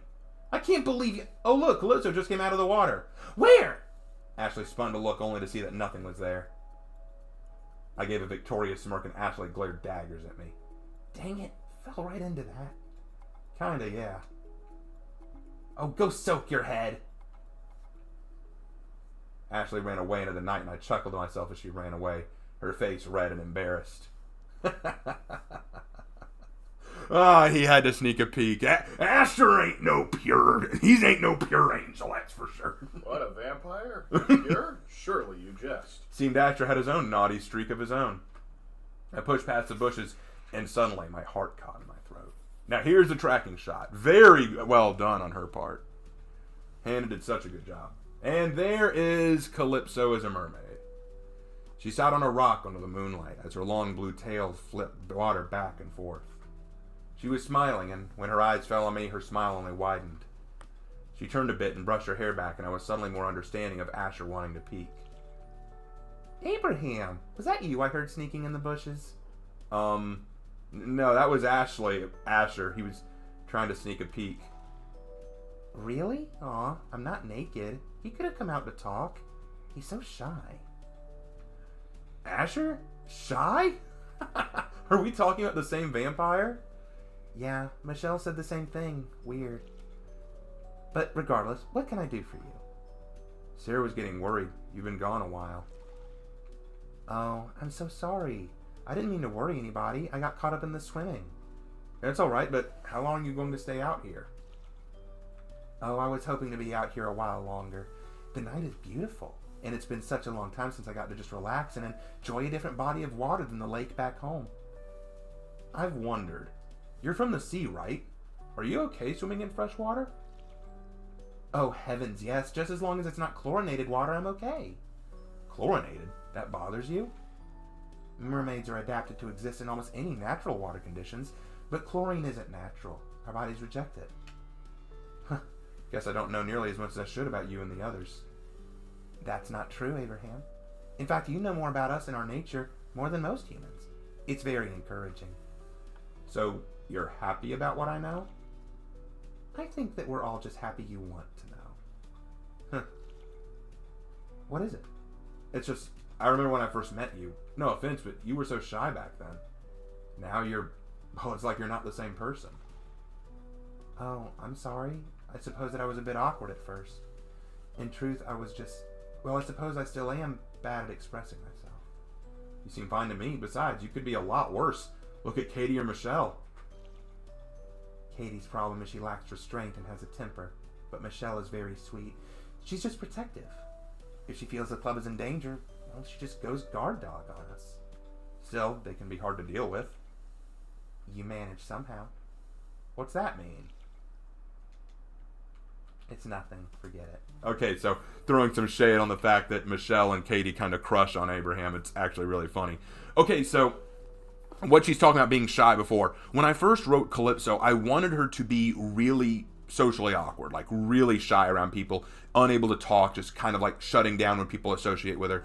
But I wanted to grow her character over time. Like she slowly grows out of that and becomes more social.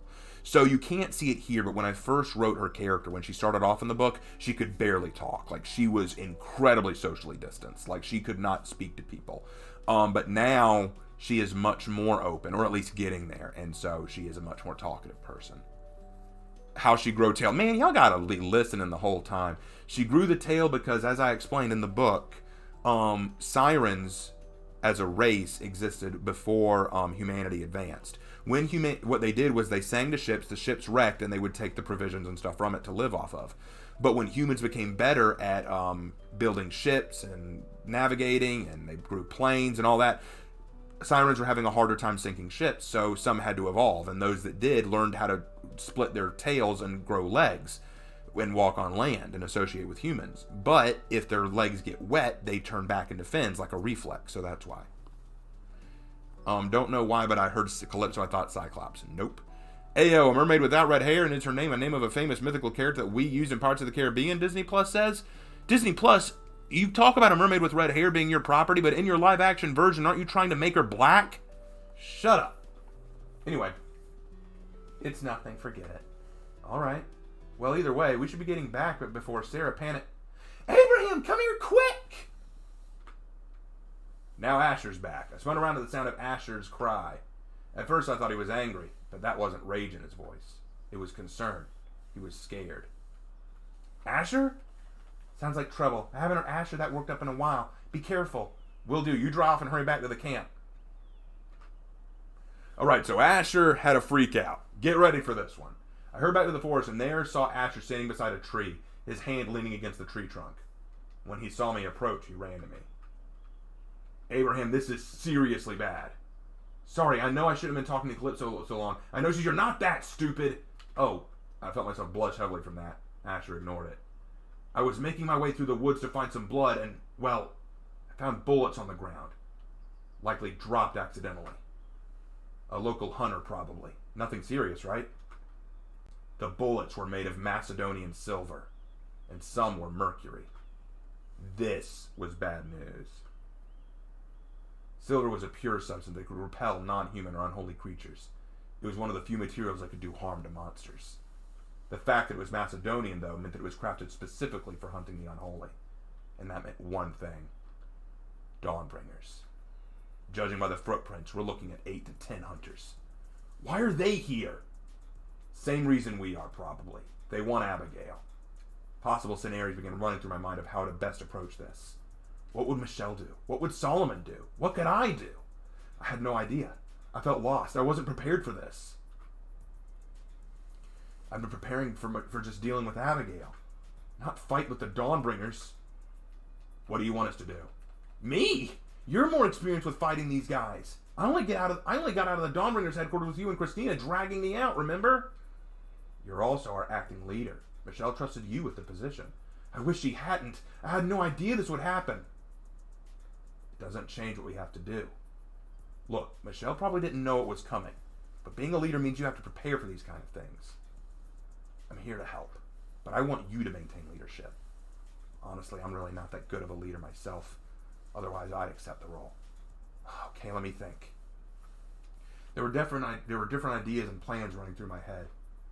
I could rally the group and move to a new location, but that seemed dangerous since we didn't know where the Dawnbringers were now. Wait, that was a start. Asher, can you find out where the Dawnbringers are without being found? Of course. Find out where they are and then let me know as soon as you can. If we know where they are, we can determine a proper course of action. What about you? I'll go back to the others. Get Sarah to set up defenses. The best we can do is hold out for the time being. Right. It's a good start. Let's take this one step at a time. Asher ran off and disappeared into the night. I still felt incredibly uneasy about this. I didn't like sending off Asher without us. He could be caught, or worse, we could be attacked and not having him around. I didn't have time to think about that right now. I had to get back and warn the others. I turned around and sprinted back to the camp. Some of you are talking like, oh yeah, here are the hunters. Yeah, finally. You're making this sound like it's a war story. I want to set this straight for the record. Monster Club was never meant to be like a combat story. This isn't like a shonen where it's all about fighting and being better. It's really a slice of life story. The monster hunters just act as a conflicting area for the characters. But the point of the story isn't, oh well, now it's time to fight some monsters. Like, that's not what we're hearing. All right. Sarah. Goodness, what's wrong? Where's everyone?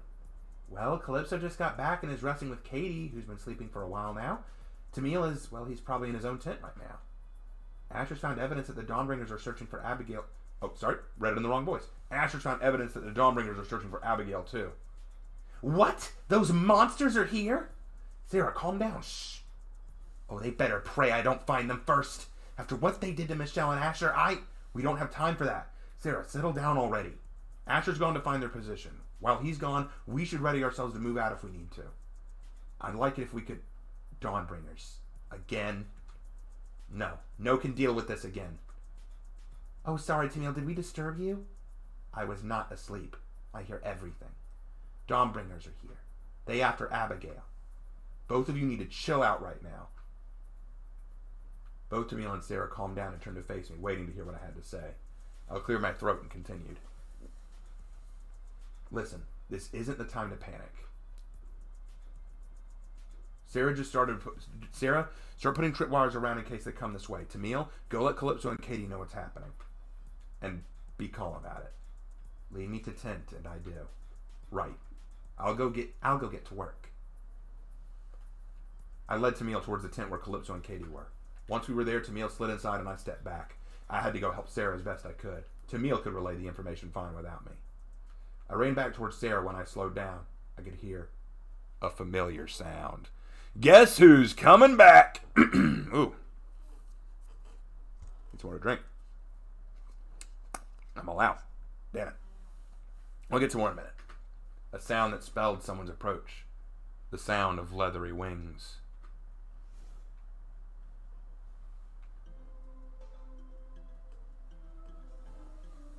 Abigail, thank goodness you're okay. Oh, shouldn't I be? Well, there have been some discoveries. We're doing our best to... Don't you play dumb with me! It was you. You and your filthy lying club. Abigail, what are you talking about? You led them to me. The Dawnbringer just burst into my home and near made off with me. You told them where I was. Fear gripped my heart.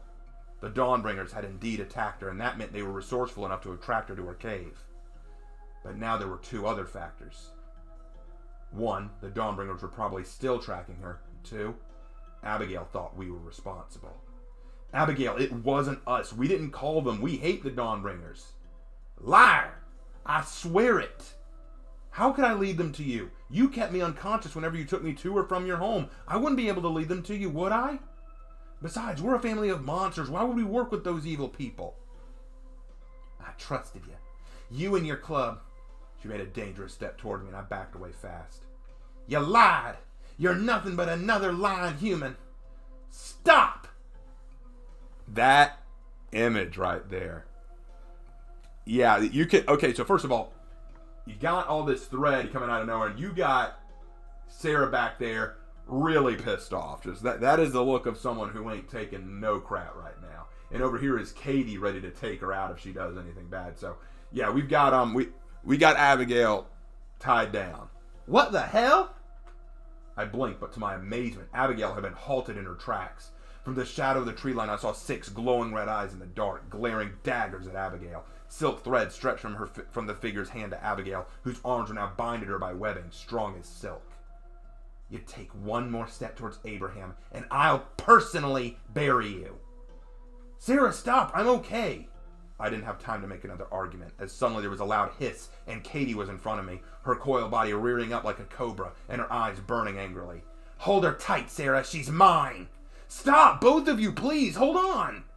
She was going to kill you, Abraham. And what's your answer? Kill her? That makes you no better. Please, just hold on a second. To hell with all ya! I hate all of ya! Abigail, we didn't call the Dawnbringers. I swear on my life. Like I'll ever trust you. I sighed and looked at Sarah, a groan of desperation in my throat. Let her go, Sarah. The hell I will. I said let her go. Do it. She'll kill you, of course, or she could fly away. Either way, I'm going to prove to her right here and now I have no interest in restraining her.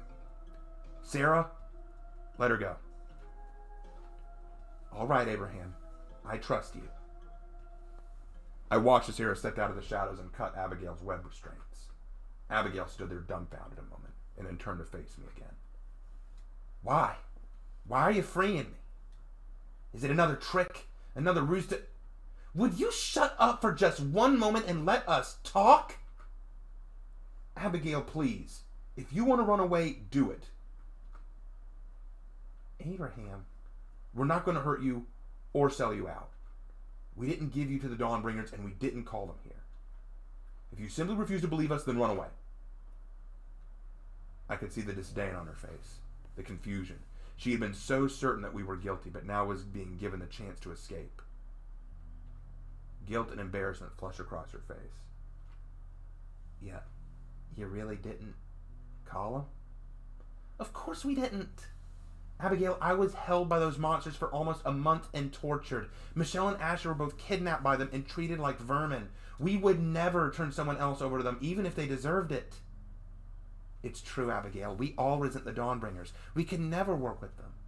We're not your enemies. We never were. Abigail's face fell, and her arms dropped by her side. She seemed a bit more relaxed now, more convinced. But then, how'd they find me? I didn't think anyone knew about my home here. I'm afraid no one is thorough enough to stay hidden forever. The Dawnbringers are resourceful. I'm sure they found out about you somehow. What can I do now? Well, think of something. Let's wait for Asher to get back and we can make a plan. No sooner had I said his name than suddenly a large bat came flapping out from the night sky and towards us. It flitted to the ground and then morphed back into Asher. Girls, take our guest into a tent and keep her there. But Asher, what now? Upon his command, both Abigail and Sarah hurried towards the girls to get away from him. He looked angry, more than a little. Katie remained, though. She was the only one who didn't shrink from Asher when he got pissed. I want an explanation. What happened? Well, it's not good. The Dawnbringers number at least 20 or 25 strong. They're camped out just below the tall mountain on the other side of the river, 4 miles from here. They're practically right on top of us. How'd they find out about Abigail? I have no idea, and really, I don't care right now. We can debate that later. Then what's the plan here? Guys, I'm looking at the chat right now, and this is getting really dumb. Disney Plus, whoever you are, it stops now. Okay, or we will ban you. We will remove you from the chat. I don't mind a little bit of tomfoolery in the chat, but this is getting really stupid. If there's that many, it's best not to take them directly, right? Certainly not without backup. Wait, backup? Didn't Jelly say Christina and the rest of the farm was on its way to help? The farm group is on its way? Really? But even if they all come, Dawnbringer agents are equipped to deal with monsters. We'd still be outmatched. We don't need to fight the Dawnbringers, but with more folks to help, we have more options and ways to avoid and throw them off. I suggest we hold out for the farm group to arrive. Do we know when they'll get here? No. No, not really. That could be a problem. We can't really wait forever. I know it's you, taco seller, and it can stop now, please. Do you still have the cell phone that Michelle called you to want to meet us out here in the first place? Yeah. Oh, I see. Not a bad idea. I'll call Michelle and get her up to speed. Just tell her not to come down here. Why not? With her around, we'd have more help in dealing with the Dawnbringers. But more of us means we bring more attention to ourselves. Best to only have people around that we need. And considering Annie and Jelly would want to come with her. Okay, good point. I'm going to go call Michelle. You two stay near the camp or the stream. Sure thing. Excuse me a minute, guys. I need something to drink. Be right back. You can go back to entertaining work.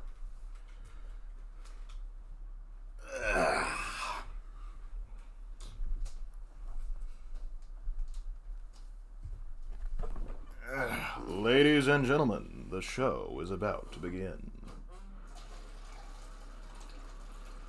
It's alright, Taco. Just gotta understand sometimes the tomfoolery can go a bit too far. We forgive you. We know you didn't mean anything negative by it, but just understand that if you diverge the audience's directions, then you kind of steal the show, and then it kind of is like, well, why are we here when, you know... Well, the joke can go too far. It can go, and then it turns into basically to another page in the Discord server, which isn't a bad thing, but we have time and place for that.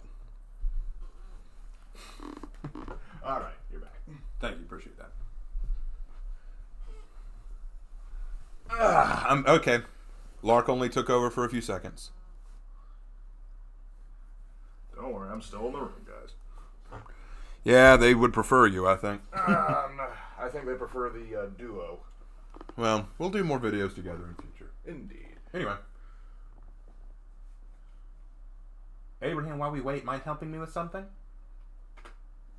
What is it? Well, as you know, I recently went through my shedding period, and, well, because of all the ruckus and excitement, I didn't get the chance to let my skin heal up.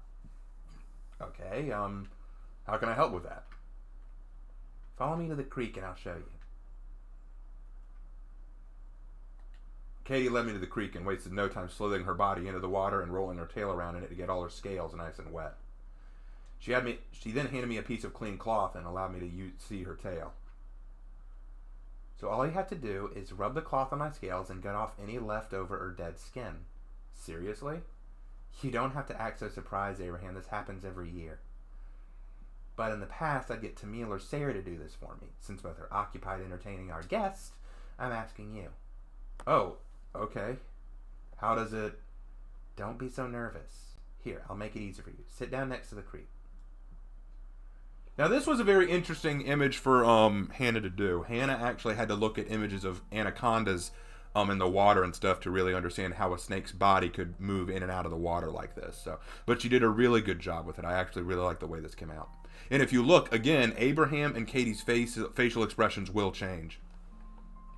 When I sat down, Katie uncoiled her body and allowed her tail to drape across my lap, getting my pant legs wet, but also allowing me to appreciate her glimmering scales. I did notice a few odd spots in the scales where dead skin still clung. I was tempted to just rip it off, couldn't I? Can't we just take the skin off? Oh no, that's not a good idea. Why not? My new scales are really sensitive right after shedding, so it'd be kind of painful to just start ripping off skin. Plus, it'd hurt like hell. The plan is just lightly scrub off the skin gently with a clean rag. The skin is loose, so just a good scrub should get it. Alright, well, you've been asked this question twice now, so I might as well just answer it. Lark, you play time 2, right? What's your favorite faction? Mine is either Lyria or Cimmeria. I assume you mean Rome 2? Yeah, probably Rome 2. Rome. It's Rome 2. It's like they're the most fun. I know they're the easiest faction, but Rome has a special place in my heart. And now you know. Yep, there you go. Moving back. Now, I'll start near the torso, you work near the tip first, and we'll meet in the middle. Sure. And so I scrubbed. I ran the cloth up and down her scales, feeling and watching as small flakes of skin would catch the cloth and slip off the socks off a foot. Every now and then I'd rub too hard and Katie would wince and yelp a bit, but for the most part it was going well. Thanks for helping with this, by the way. You know, I've asked Asher before, but he always gets weirded out by it. He doesn't seem the type to be freaked out easy. Trust me, I have that effect on people. Hi, Raven. I can't stay due to obligations tomorrow, but want to say that it's really darn cool that you made the story of this. Thanks. I sold my scrubbing and glanced at Katie, who, though smiling, seemed a bit distant. I was always kind of thinking I'd have that effect on you. Weirded out by you? Be honest, from the day you and I first saw each other, I tried to kill you. I hated your guts with a passion just because you were human and a man. Okay, fair enough. It wasn't always perfect, but look at where you are now. It's like you're an official member of our family. Katie, I think it might be hard to ask, but Abraham just asked me. Truth was, I didn't want to ask her this question. But it's been bugging me for a while. She had hinted at an answer to this question once before, and I felt like I dread knowing the truth, but it had to be known. If I was going to get any closer to Katie, to breach any more barriers left, I had to know. Why did you hate men? Katie fell silent, and there was an ominous new thickness to the air as I felt coldness rush through her demeanor.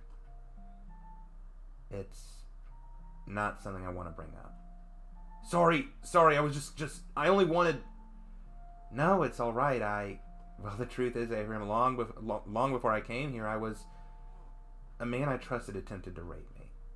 My heart stopped in my chest, and I felt my throat choke up as I realized just how much of a mistake it was, even to ask about something so horrible. Oh my God, I am so sorry, Katie. Relax, Abraham, you're not the one who did it. That said, though, after it happened, I found it hard to put my trust in any men. I thought they'd break my heart again. Katie, nobody here would ever do that to you, least of all me. I know that now. At first I didn't, obviously, but you've changed a lot of the way I see things, Abraham. Ouch! I realized too late I'd rubbed too hard on her scales and hurt her. I'm sorry, are you alright? It's not hurting still, is it? It's alright, but it's that. That's what changed everything. Hurting you? Caring. The two of us stared at each other a long time, and I found myself lost in her snake-like gaze. She slithered out of the creek, releasing her tail from my lap. She then wrapped her arms around me gently, coiling her tail once around me and tightening just enough for me to feel her embrace. Abraham, you're the nicest man I've ever met. You looked at us and saw people, not monsters. You saved us, saved me, and I can't thank you enough for that. Katie, you care about all of us. You really love us, so I love you too. I smiled slowly and wrapped my arms around her as well, holding on to her warmly. I don't know if she meant romantically in love with me, or just family love, but I didn't care right now. I wanted to hug her, to let her know she had no reason to doubt what she was saying. I love you too. Thank you, Abraham, for all you've done for us. And yes, if you want to know personally, I do put the two together. I do put Katie and Abraham together. Should I leave you two alone for a while, or what? Asher? Oh, get lost, Asher. We were having an affectionate moment. Neither of us could hide our blushes as Asher laughed. I'm just teasing. Listen, I called Michelle. She's pretty upset, but she agrees it's best she hung back for the time being. Jelly's gotten in contact with the farm. Christina and Alex will be here tomorrow morning. They're going to provide us a way to escape and get home. What about Abigail? I don't know. Abraham? Both of them turned to look at me, and I put my hands on my hips, struggling to find some answer. Only one could come to my mind. It's going to be up to her what she does. We can't make her join us, even if it's the best option for her. Agreed. I think all we can do is just let her know she can come with us. Planning aside, I think it'd be a good idea if we head back to camp for the night. I mean, what little bit of night we have left. Right. Late on. Katie led us through the darkness back to the camp where Sarah, Tamil, and Abigail will be waiting for us. I was waiting for the dawn, but not just for the sun to shine, but for the light at the end of this tunnel to get brighter. There had to be something waiting for us. I prayed it came sooner rather than later. Hey dude, don't space out on me now. We're going to rest while you can. Tomorrow's going to be busy. Right, of course. And we're finally entering Act 5, guys. This is the final act of the whole story, and that's where we get the only choice in the whole game. I awoke that morning feeling both anxious and excited for what was to come. Today was the day we broke away from here, and with some help from our friends from the farm, we might finally be done with this wild mission. As fun as it had been, it was high time we all went home. Sarah, Katie, and Abigail were still all asleep in their tent. I could hear them snoring. though Sarah's was notably much softer. I glanced down to see Asher was asleep as well. He'd probably do that for the rest of the day if he could, since he couldn't go out in the sun and all. But Tamil wasn't there. Concerned, I went out to go look. Tamil? As I walked out, I saw him at last, standing along the center of camp, his arms crossed and his head hung. Morning, Abraham. What are you doing? Needed to go take leak. Calypso helped me find River. Where is Calypso? She was washing off. Not like to start morning dry. You two are such polar opposites, it scares me. You're dry as a mummy, and she's wet as a fish. Hey, that is funny joke. It wasn't entirely a joke, but I smiled all the same. After standing with Tamil a moment, I heard movement and saw Calypso approaching us, her hair a bit wet and her face sparkling. Guess the three of us are the early birds. I an ugly bird, yes? I guess so. Good morning, Calypso. Hatcher told me everything when you got back. How are you feeling? A bit overwhelmed. Dawnbringers. They ruin everything. The plan right now is just to wait on reinforcements from the farm group. Let's not act rashly, Tamil. Not like can do much either way, yes? There's always something we can do, right? I mean, we still have Asher. Not in daylight. During the day, he has to either hide or become Ashley, and neither option is helpful. That's true. Before we could carry her conversation further, Sarah suddenly burst out of her tent, a look of worry on her face. Everyone, it's awful! What's wrong?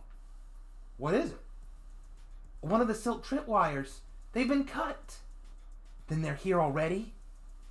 They not take so easily. I fight. Calm down, all of you. We need Abigail awake right now. Calypso, go wake Asher and Abigail. Get them up to speed. Tamil, you go hide for now. Right. But I want to fight. Just do it. Fine. Sarah stayed with me, determined not to leave me alone. I appreciated her company. So yeah, things getting real now. Looks like one of the lines have been tripped. Which way are they coming from? From the south.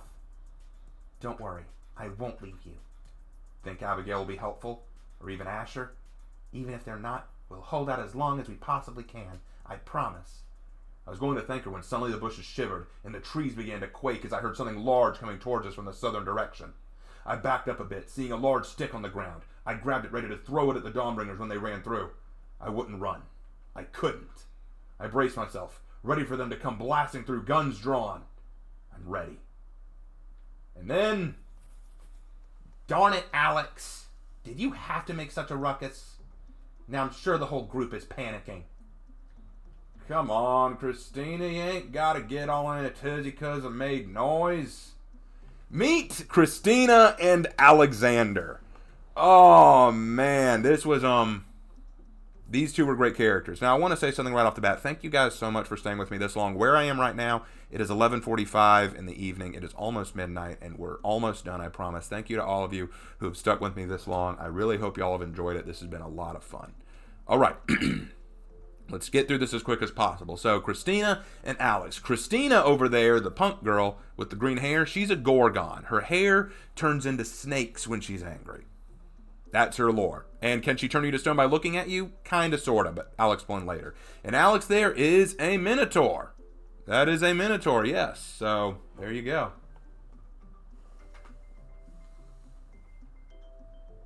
I'm big, girl. You gotta realize I ain't got no control of that. Even so, you really need to try harder to be more discreet. Christina! Alex! Christina and Alex were both the leaders of the farm group of monsters.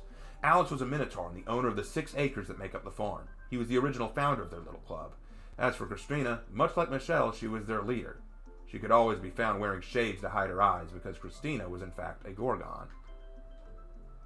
Though it was true, she couldn't turn you to stone with her glare. Her eyes produced hypnotic allure so easily and with much efficiency she could hold any creature still, lost in her eyes. Oh, Abraham, how good to see you. Howdy, Abraham. Ain't you a sight for sore eyes? Thank goodness you got here. We don't have time to waste. So we heard. Dawnbringers, right? Jelly told us the whole thing. Don't worry, we got a plan to get rid of them. Is there a way I can be of any assistance? The sight of Sarah seemed to catch the two off guard. You're going to like this, guys. It surprised me, too. In the excitement, I'd forgotten she was there with me. Plus, Alex looked more than a little nervous. Oh, I ain't got a clue. You could, cool it, big guy. Deep breaths. What's the matter? This guy might be a big old bull, but he melts like butter around spiders. He ain't got a prayer. It ain't personal. Oh my. Perhaps I should just let the others know it's a false alarm. I'll be right back. Aw, shoot. I'm sorry, I got the willies round them 8-leggers. She ain't so bad, just... I understand. She can be a bit much for the unprepared, but what's your plan? The plan's a humdinger. We're gonna knock down a tree near the Dawnbringers and split for that far mountain over yonder. So, I want to take a moment to appreciate how... I didn't even plan for this originally when I wrote Alexander, but I thought he would just have this thing about spiders, just kind of a fear of spiders, so whenever he sees Sarah, it's like, oh, crap. I loved it. Alex pointed to the mountain to the north, the opposite direction of the farm. They'll follow our trail for a while, where they'll eventually come across your camp, here, where your spider friend can leave a nice trap for him. What will we do? Y'all pack up your stuff and skedaddle. By the time them Dawnbringers are stuck in Sarah's well, we'll be out of their range and y'all be well on the way home. Just be sure to cover your tracks when you leave. We don't want the Dawnbringers following you. What about you two? Will you be okay? You've got the more dangerous job here. You kidding? It's nothing. I can't hardly count the number of times them rats have come snooping around our home and we've had to lure them away the exact same way. Only, we ain't never had a darn dritter to make a nice trap for him before. That's a good point. But that still leaves a big question. Abigail. That's the Dragonoot Jelly mentioned. She doesn't have a home and we can't leave her here. She needs to either go with one of our groups or find a new place to live. Well, we got room at the farm for another guest, but that can't be our choice. He's right. Abigail needs to decide for herself. Right. Let's bring her out here to meet you. Hey, Abigail! There was a long silence. Yeah? Could you come out here, please? It took a few moments, but soon Abigail crawled out of the tent, followed by Calypso, Tamil, and Sarah. You're the ones? The farm group Calypso just told me about? I'm Alex, and this here's Christina. We understand you're in need of a place to call your own. Good news travels fast, I reckon. Abigail, we have plenty of room for you at our farm if you'd like to come with us. Sorry.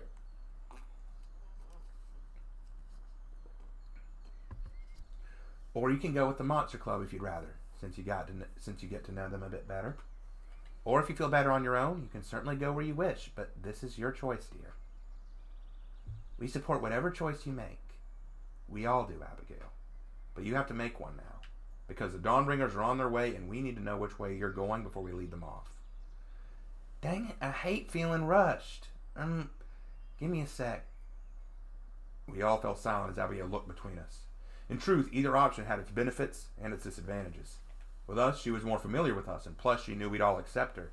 The downside was that, well, we didn't have much money to support her, and there wasn't a lot of room for her to stretch her wings. With the farm group, she would be more supported and have far more room to be free and open.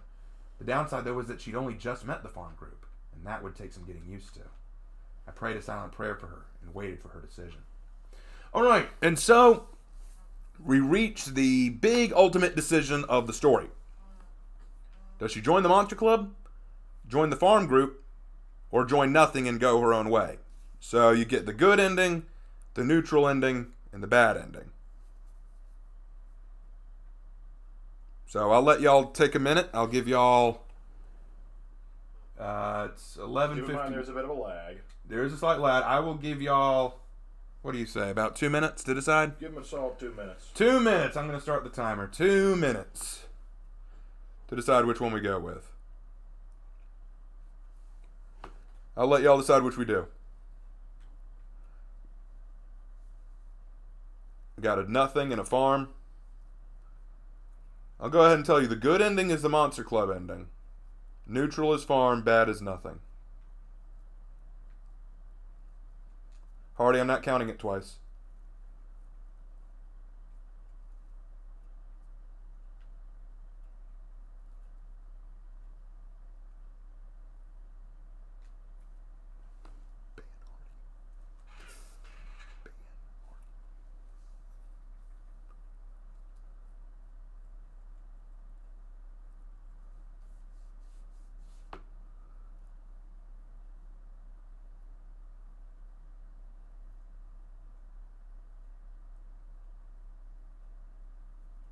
All right, getting a lot of monster choices.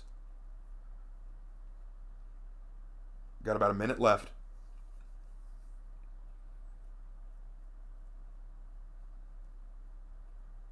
About a minute left. Hope y'all been enjoying this, by the way. This was such a fun one to work on. And yeah, I know that it's been about 3 hours now. It's been made a little bit longer due to bathroom breaks and occasionally stopping to explain certain things, but I hope y'all have enjoyed it all the same. This was really fun. And I know that most visual novels are much longer than this, actually. So this is actually a much shorter example of a visual novel. But bear in mind that, like I said before, Hannah was really experimenting with creating visual novels and stuff. So, all right, I think Monster Club is probably going to be the definitive winner. I think that's what everyone chose. And it's a good choice. Go with the good ending. But I encourage y'all to get the game for yourself so that you can play it again and choose one of the other endings and see how that turns out.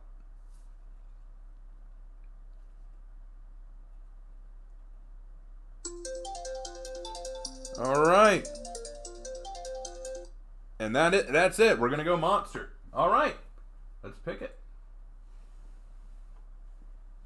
You know, the Monster Club's been there from the start. I think they'll be the best choice. You mean it? Abigail nodded slowly and walked closer to us, anxious to prove that she was willing. That's real sweet, but folks, we gotta get moving. Just give us half an hour to round up them dawn bringers. Sarah, you should start setting up your web trap. This is where we need to make our exit. It was nice seeing you again, Abraham. Drop by and visit sometime.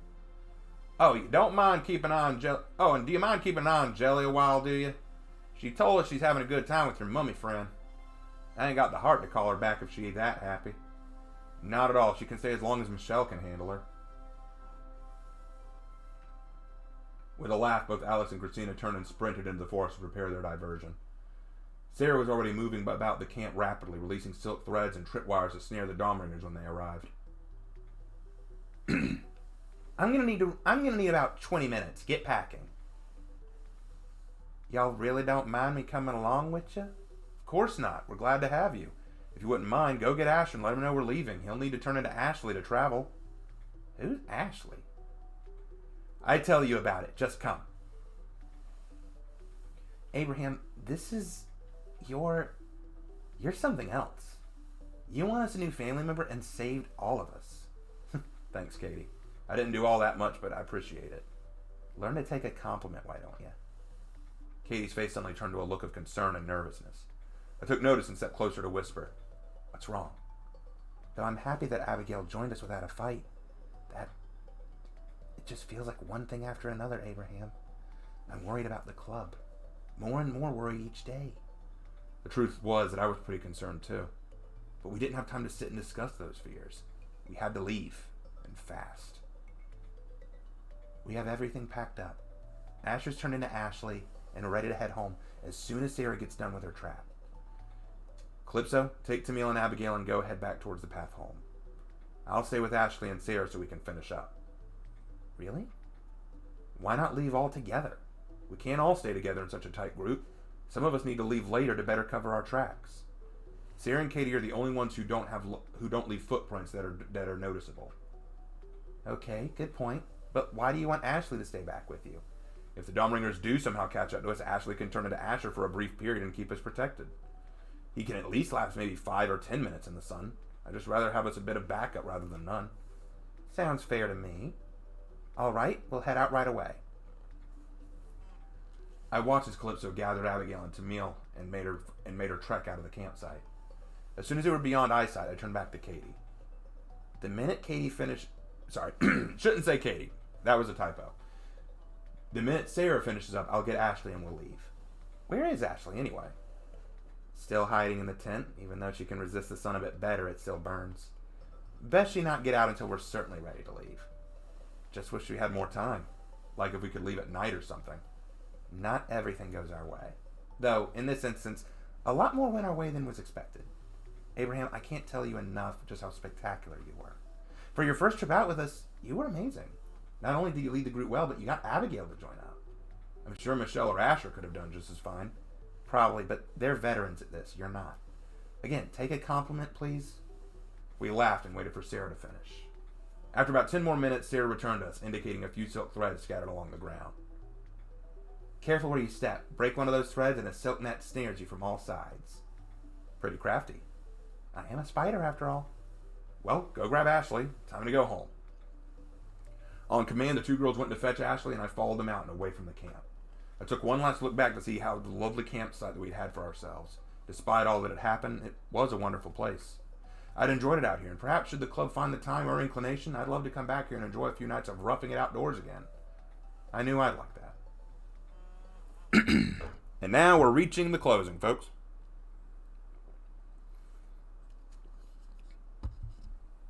It's not quite done yet, though.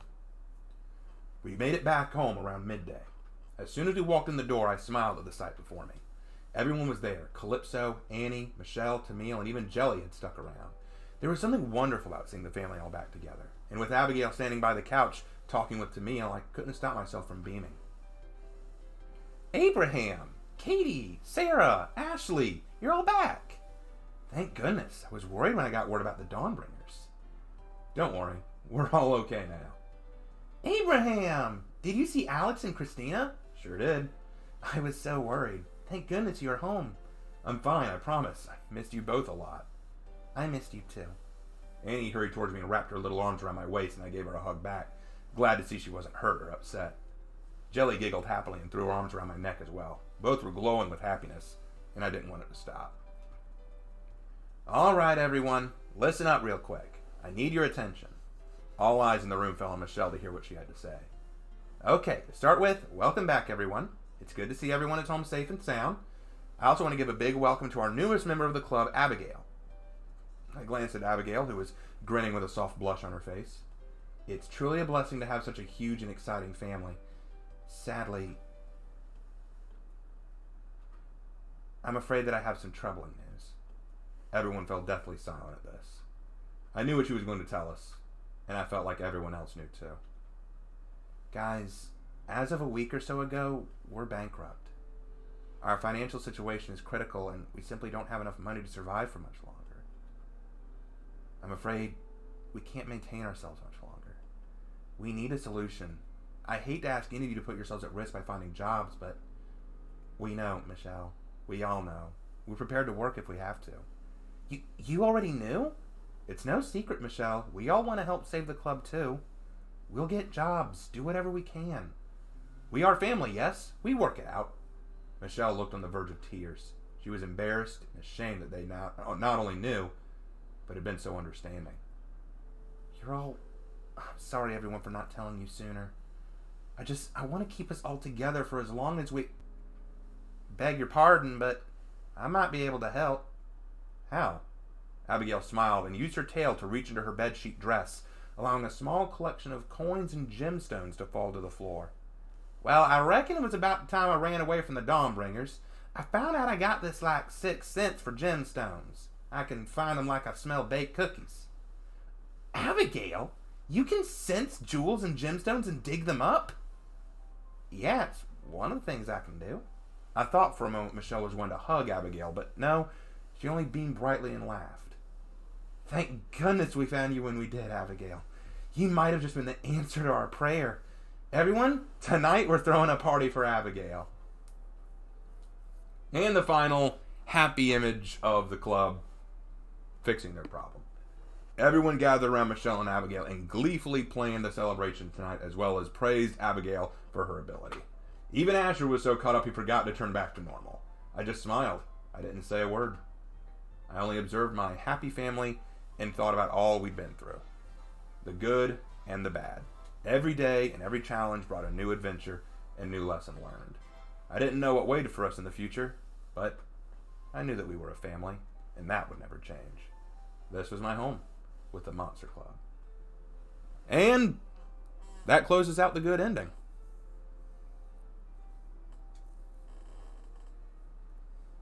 What a game. What a story.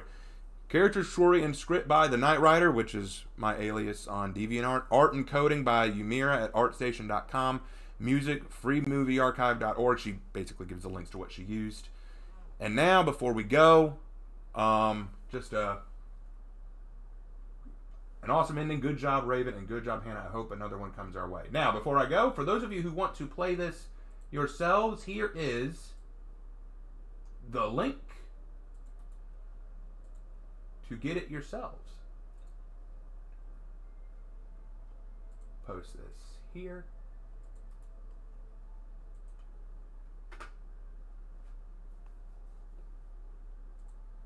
And I will gladly post it in the description when we're done. So I want to thank all of you guys. Thank you for sitting through this over 3-hour stream as we looked at Monster Club and really got to explore the characters and story that I created. I know it was long. Thank you all for sitting through it with me. I don't know how many people were watching the stream at one time. I never checked. I was having too much fun reading it. This was a fun story and fun cast of characters I created. I loved writing this out. I know Hannah loved making it.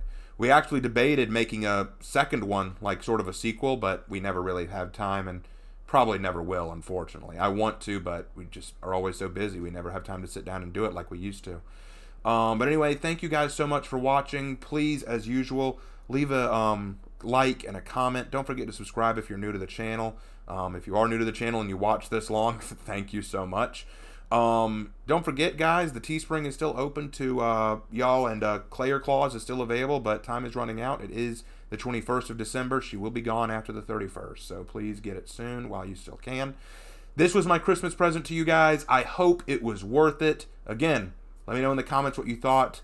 Thank you guys so much for watching, and I will see you guys